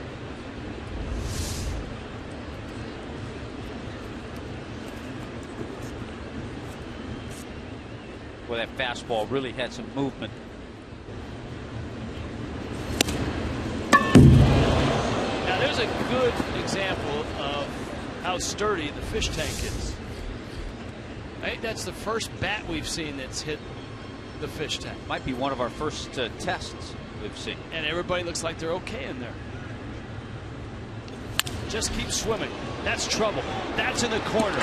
Racing for second is Hernandez. Dietrich picks it up. Hernandez around third, and the Phillies have tied this game. Andres Blanco off of Brian Morris.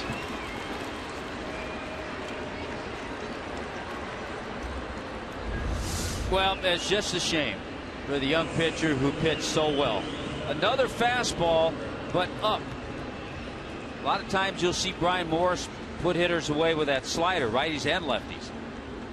He saw Blanco fooled on the fastball before. He went back with the same pitch. It was up a little bit. I don't think it had as much movement. And give Blanco credit for a good swing. Now Morris is going to try to keep it a tie game. He's got Odubel Herrera. Francoeur is on deck.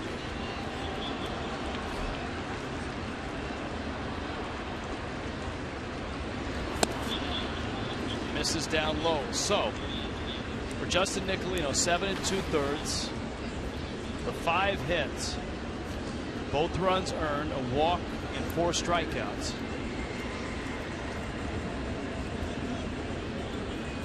Nicolino's ERA down to 3.77. It started at 4.29.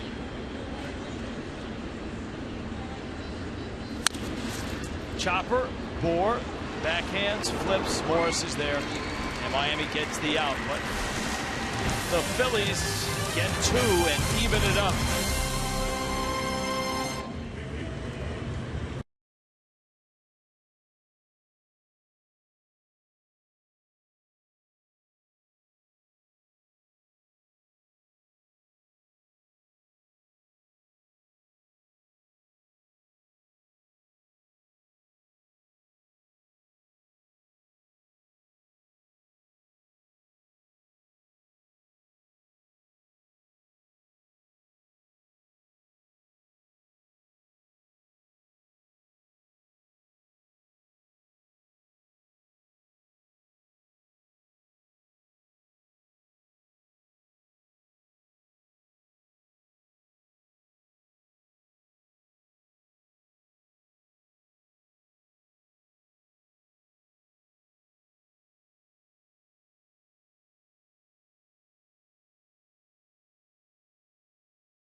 6-2. Bottom 8. T-Mobile. If you hashtag it, FL Data Strong Fan, you can show up just like Jose and Selma. Before it was Selma and Louise, Jose was in the picture. And there's the picture. It's brought to you by T-Mobile. Well, Luis Garcia gets the call from Pete Mackanin out of that Philly bullpen. Good news, Marlins right at the top of the order with D. Gordon. Gordon takes in.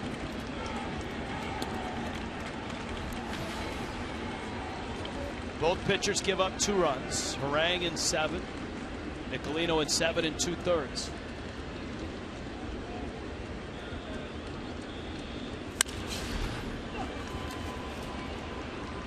Hernandez gets the out at first.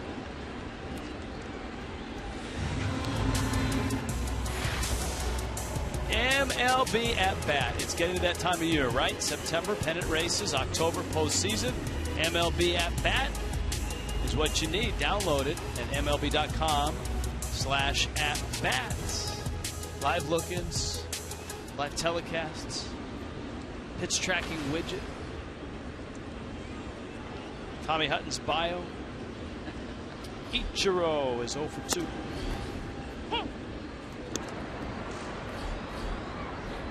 A.J. Ramos.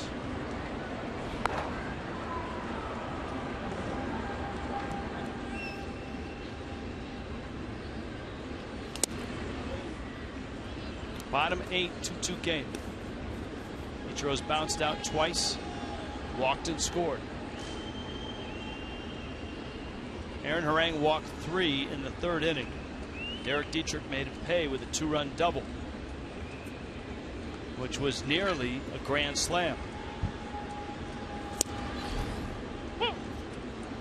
Yeah, Harang walked 4 in the game, but as you mentioned, 3 in that 1 inning. Garcia's not given up a run in 10 consecutive innings.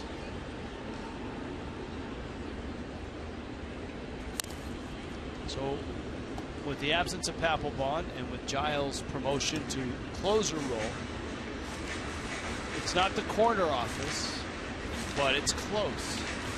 Well, that's what happens when you lose a Papelbon.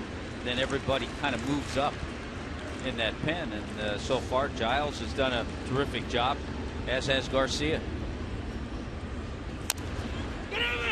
Ichiro hustling, and in time on the flip, Garcia gets him.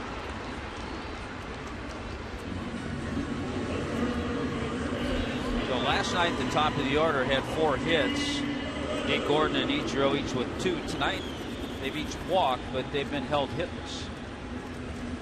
And you knew that you weren't going to hold Paul Goldschmidt in a 2 for 25 too long. Just looking, he's 3 for 3 in that Arizona-Cincinnati game.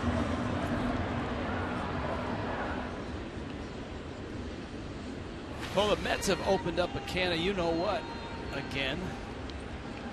Yeah, in the 3rd inning. They had an 8-run 3rd inning. 11-3. Mets on top of the Rockies. Bottom of the 3rd. Martin Prado. And he takes a strike. Mets have 13 hits in 3 innings. 8 doubles.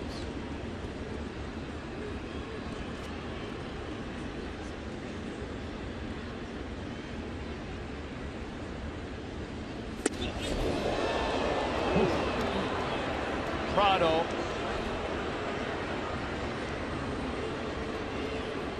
Diving out of the way.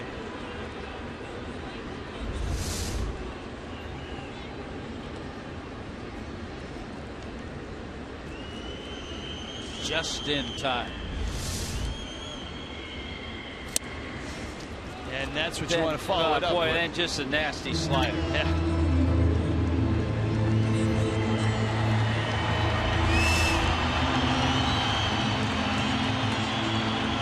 Up and in, and then nasty slider down and away.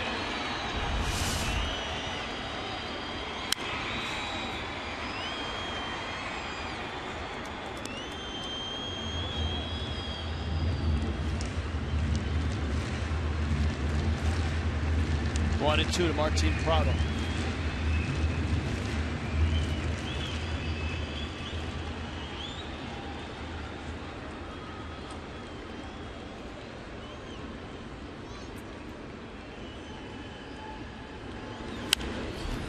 Prado fouls it back and out of play. We were talking about Justin Nicolino's ERA and how he shaved a half a run off of it.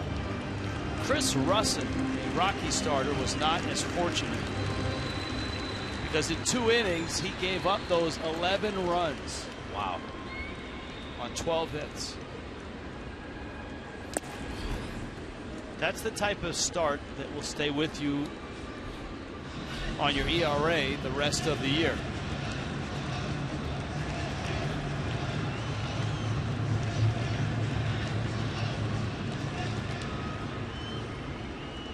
And that's what you have to live with if you pitch in Denver for your home games.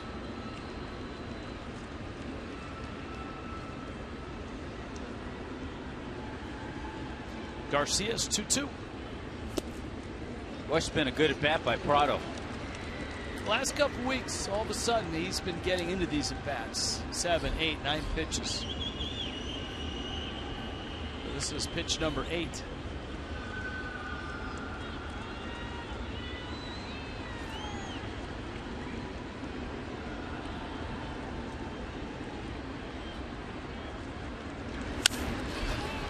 That's a fair ball. And down the line it goes. Off to the races is Prado. Out here. Has it in. Prado's got a double. And with 2 outs, here comes Justin Bour. That is an outstanding at bat by Martin Prado. Plus, the third baseman, Andres Blanco, was playing no doubles. He's almost hugging the line. Somehow, Prado hit this ball so hard, he got it past Blanco and kept it fair.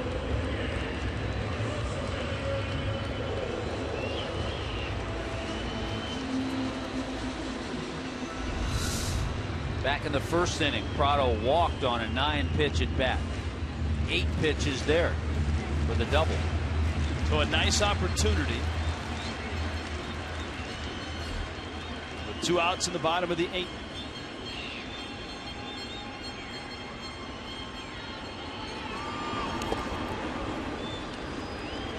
Bounced to Bour, 1-0.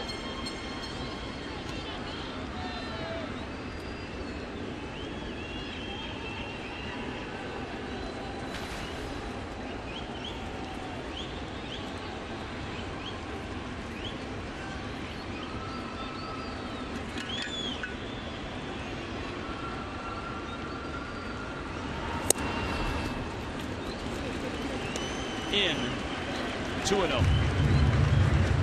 Saw a great swing from Justin Bour, his first at bat tonight. That double to left field. Outfield playing him to pull.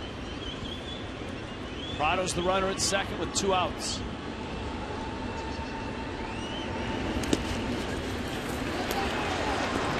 Ruiz. That ball almost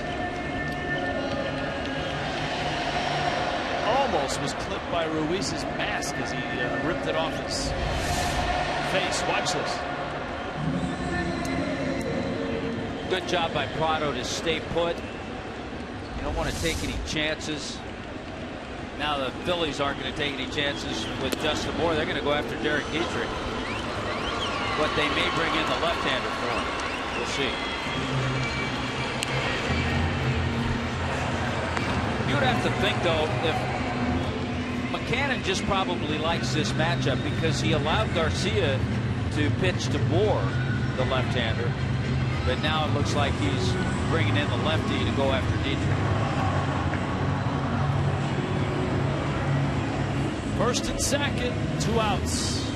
Kendall Toyota called to the pen.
Fan Express.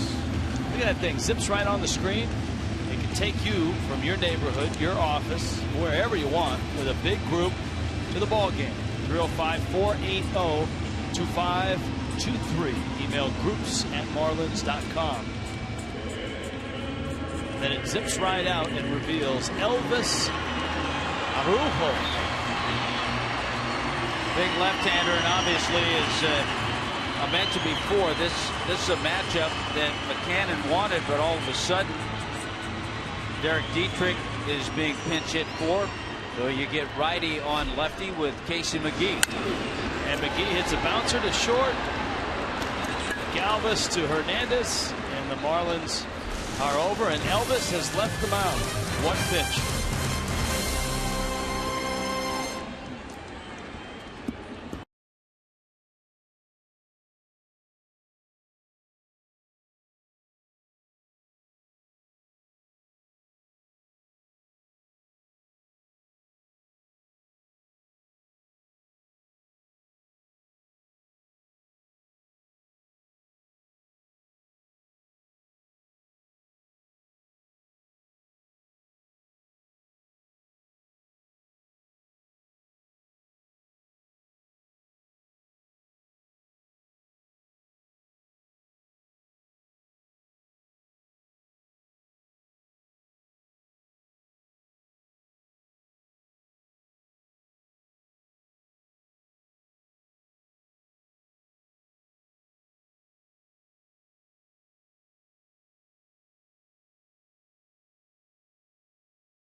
Coor coming up. Those two have a history.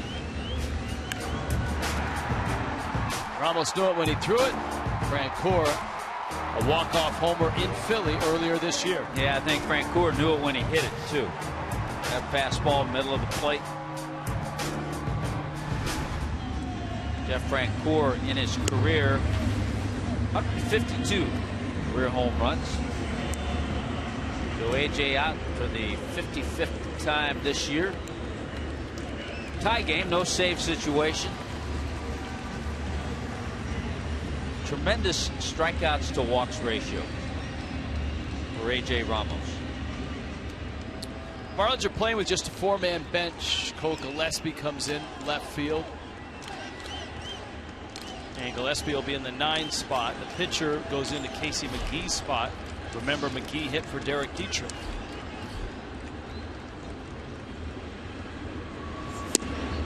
No first pitch fastball there. Now a little breaking ball, and a little bend in the knees of Frank Coor.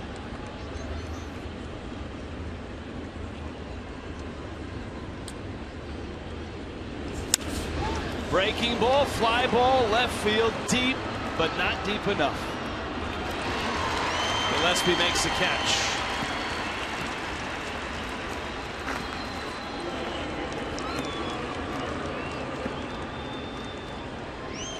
Caused Frank Coor to take another peek at that warning track out there.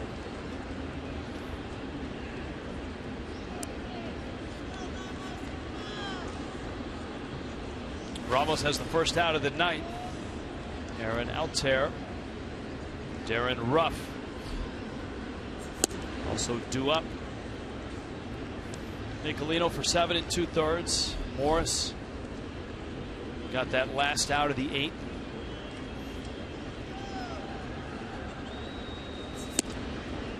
And as you see it in most places, closer comes in to pitch the 9th at home.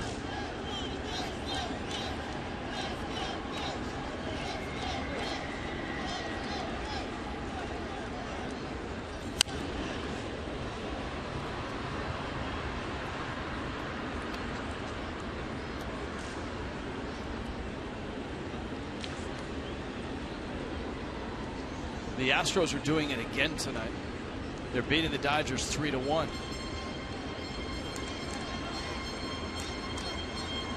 Bottom 8 in Houston. Got a no-hitter last night from Mike Fiers.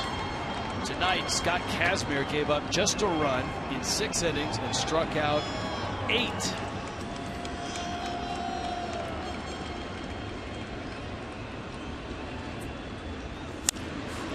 That's drilled left field and deep and gone. Aaron Altair.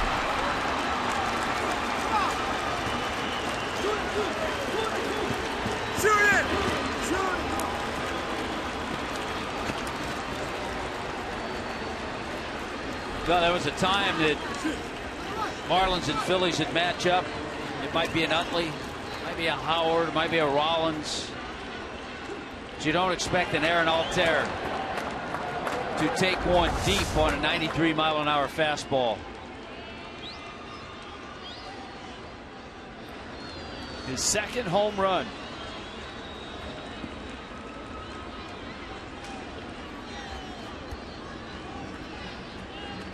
So the 2 big blasts tonight supplied by Philadelphia, Darnell Sweeney and Aaron Altair.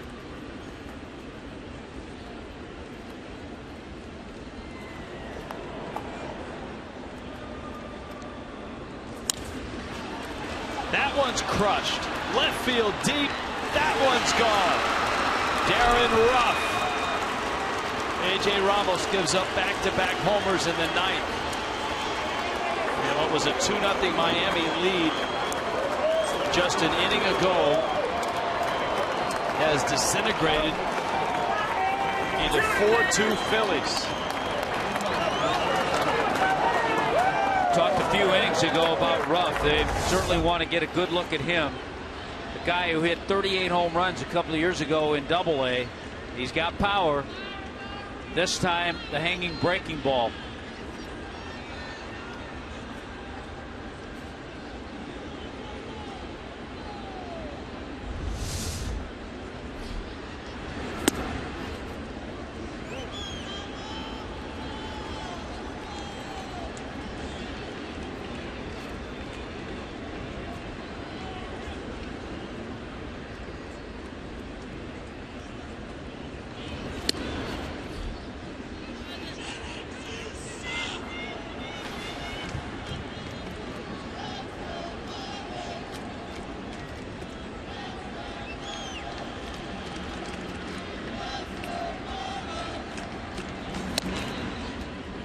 Ramos misses, and he's fallen behind 3-0. You know, the tough part about this, Rich, it just puts such a damper on a great evening from Justin Nicolino.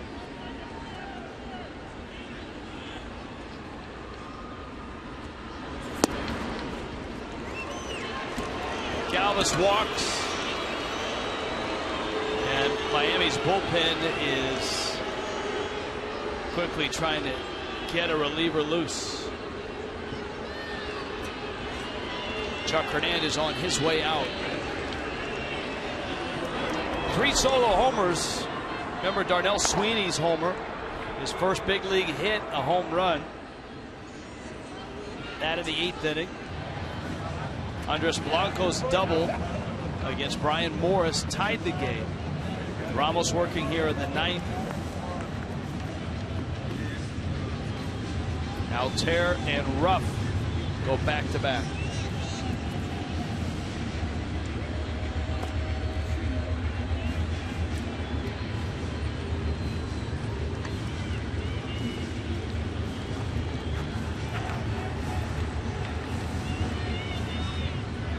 Still just 1 out.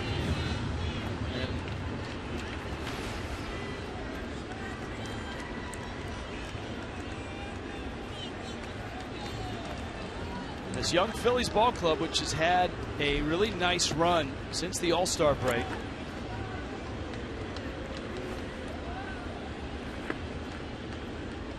Well, if they were to go on and win this game, they'll be 20-12 since the All-Star break.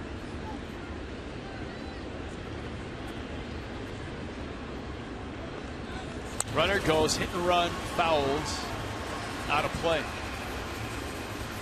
You know, I think there was some talk at the very beginning when Pete Cannon took over. He was named interim manager, but there has been talk that there's a possibility that the Phillies could certainly be interested in bringing him back. And I think he would like to come back.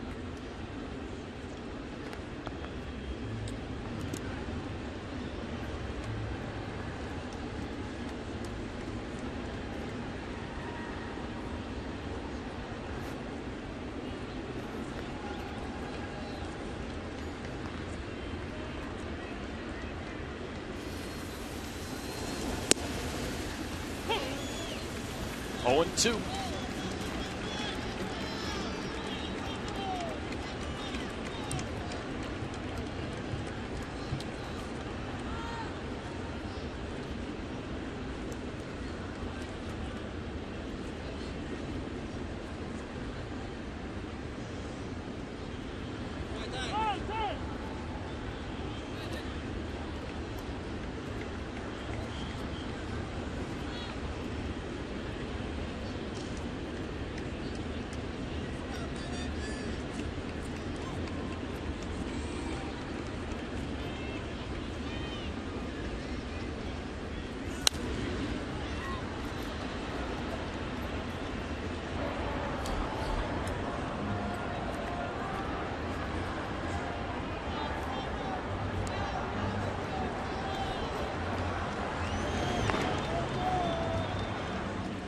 Giles is ready.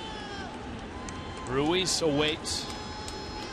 Another 0-2 from Ramos. And Ramos misses away.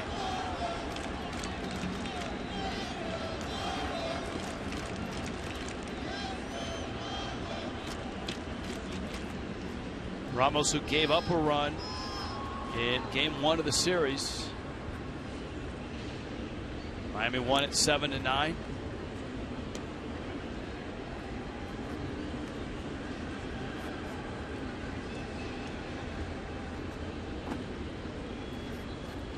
That was a Cody Ashe home run.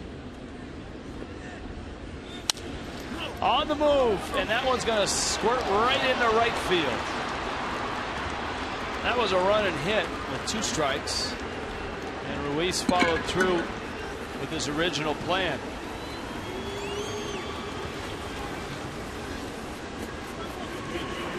And at some point, the Marlins are going to have to get A.J. Ramos out of this ballgame. And that point is right now. Well, especially with Ryan Howard being called to pinch hit.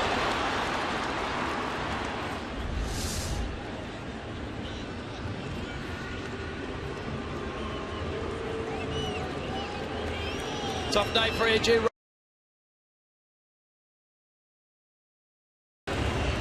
Phillies on top, Kendall Toyota.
2-0 lead most of the night for Miami. Phillies up 4-2. Ninth inning, 1 out. Mike Dunn in. Aaron Altair, Darren Ruff go back-to-back against Ramos in the ninth. This one on a fastball down and in. Altair just turned on it. For Altair, his second home run. Darren Ruff, a guy with power. Slider. Sneaks it over the wall. Back-to-back home runs. Phillies have hit 3. Mike Dunn not paying much attention to. Can't just do that. Carlos Ruiz. Unless you're planning on putting on a runner.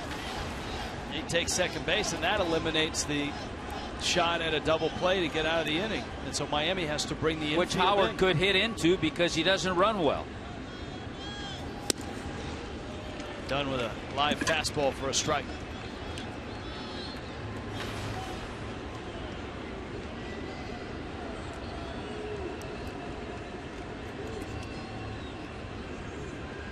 So the Phillies now at second and third, 1 out.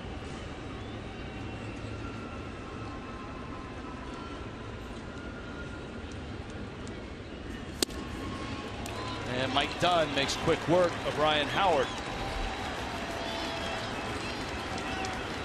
Howard having a little trouble catching up to Mike Dunn's fastball in that at bat. So here you go. There's 3 of them.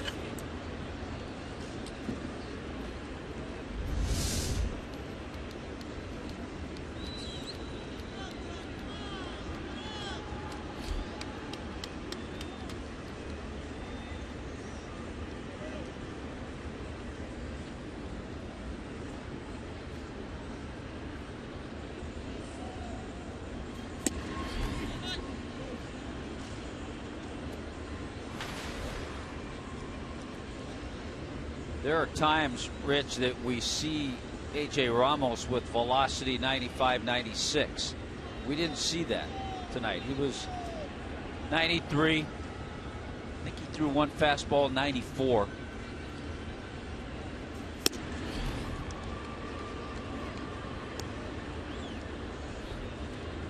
Dunn goes 2-0 on Hernandez. There'll be better nights for AJ.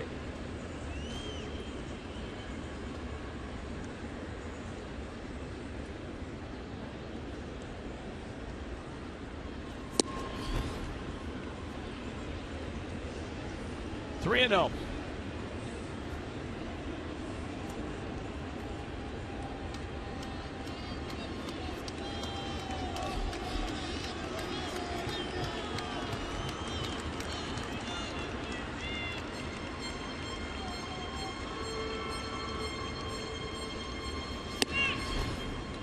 That's a strike.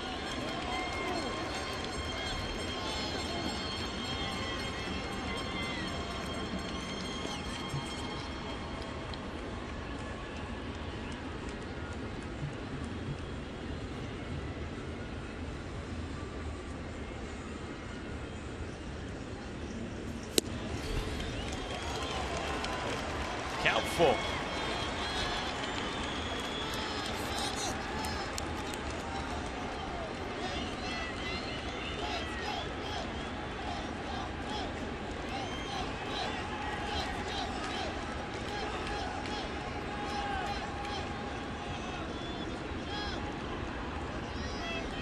Three-two. It's out. And Mike Dunn walks Cesar Hernandez.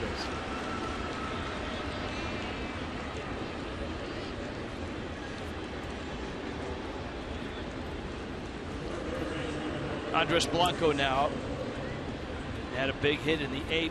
His 2-out double tied it at 2.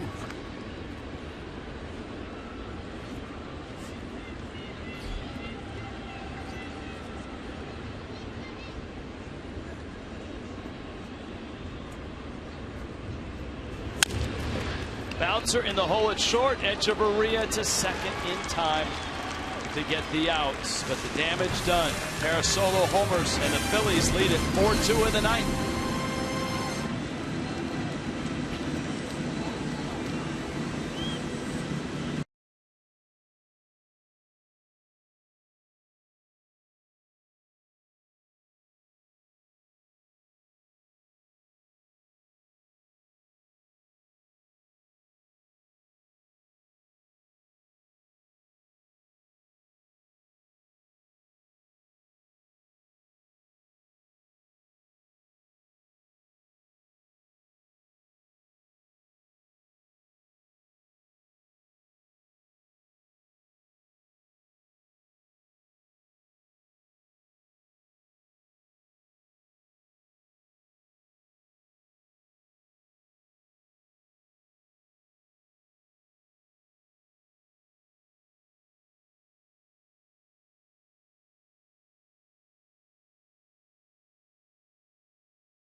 by Kubota. For more information or to find a participating dealer, go to FloridaKubotaDealers.com.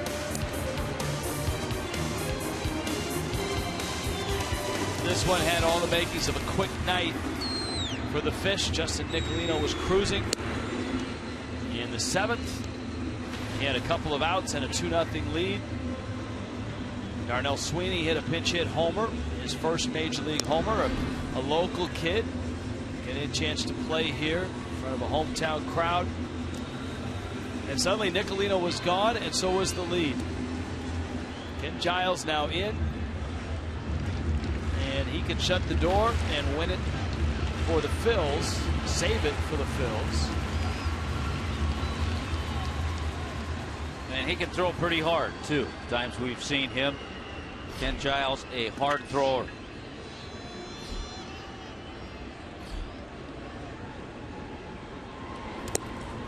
Breaking ball starts the Ozuna at bat with Realmuto and Echeverria to follow.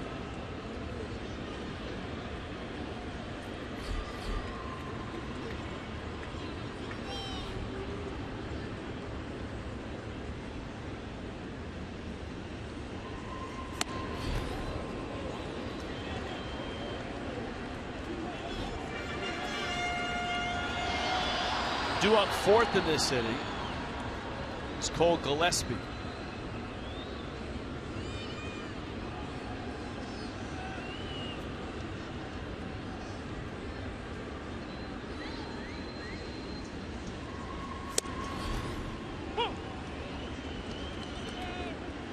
Remember Gillespie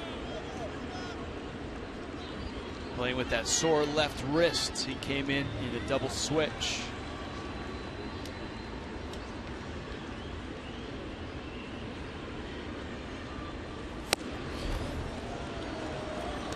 There's a little look at that Giles fastball. 96, that last one 98.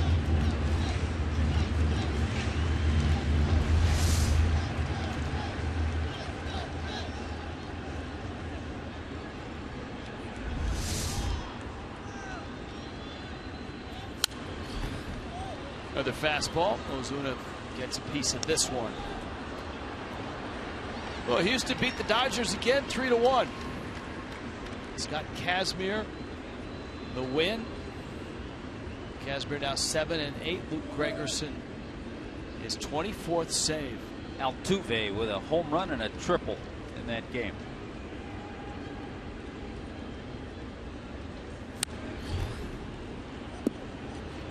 We're talking about the Mets and their near acquisition of Carlos Gomez. Gomez in center field for the Astros. 246 right now on the season.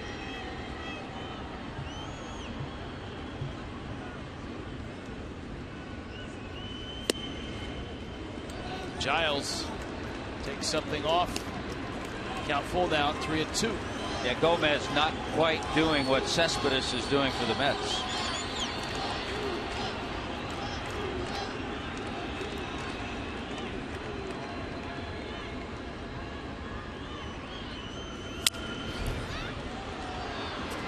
Ozuna jam shot. Galvis is there. He puts him away. First out. 9th inning. Checkers brings you Marlins Live. Everybody getting all buttoned up, ready to go. Out in center field. Nice night by Justin Nicolino. Tough night for Miami's pen. Aaron Altair will find his highlight on Marlins Live after the game.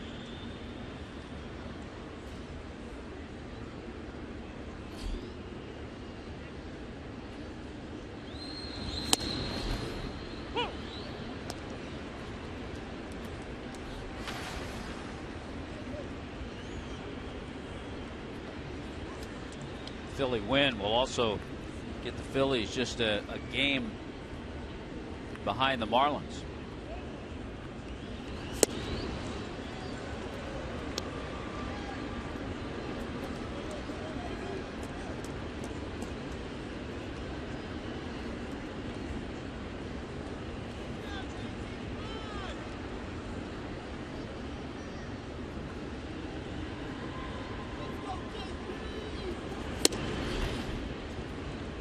Giles bringing the heat.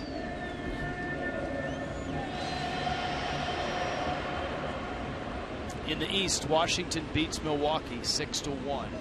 5 back of the Mets. It looks like it'll stay that way. It's only the 5th, but the Mets have a 12-3 lead in Denver over the Rockies. And Real Muto strikes out. 0 for 10 in the series is JT Real Muto.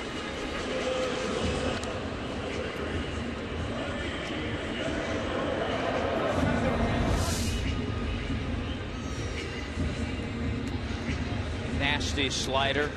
You have a fastball that's 96, 98, 99. He touched that even in this inning. That slider is exceptionally hard.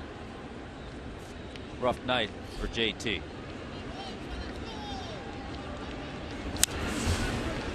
And Chavarria fouls it back.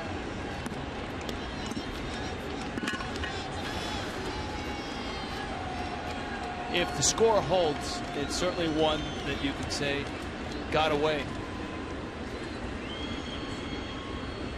The way Nicolino was throwing.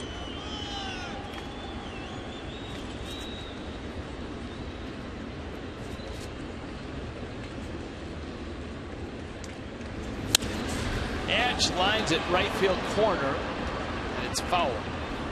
He's hit a bunch of balls down there tonight. None for hits. He's 0 for 3.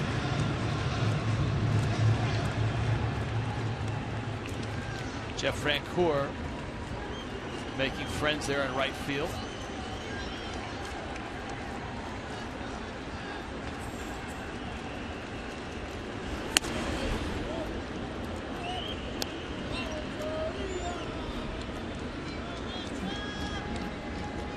One and two.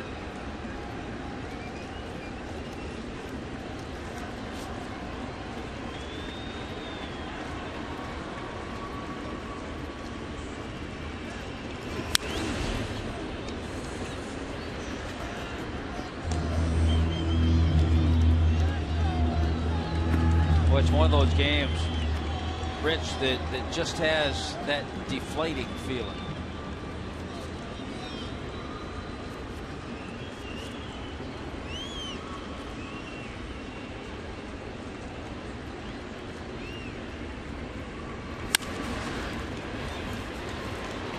Galvis to first, and the Phillies come from behind and take down Miami. Ken Giles finishes.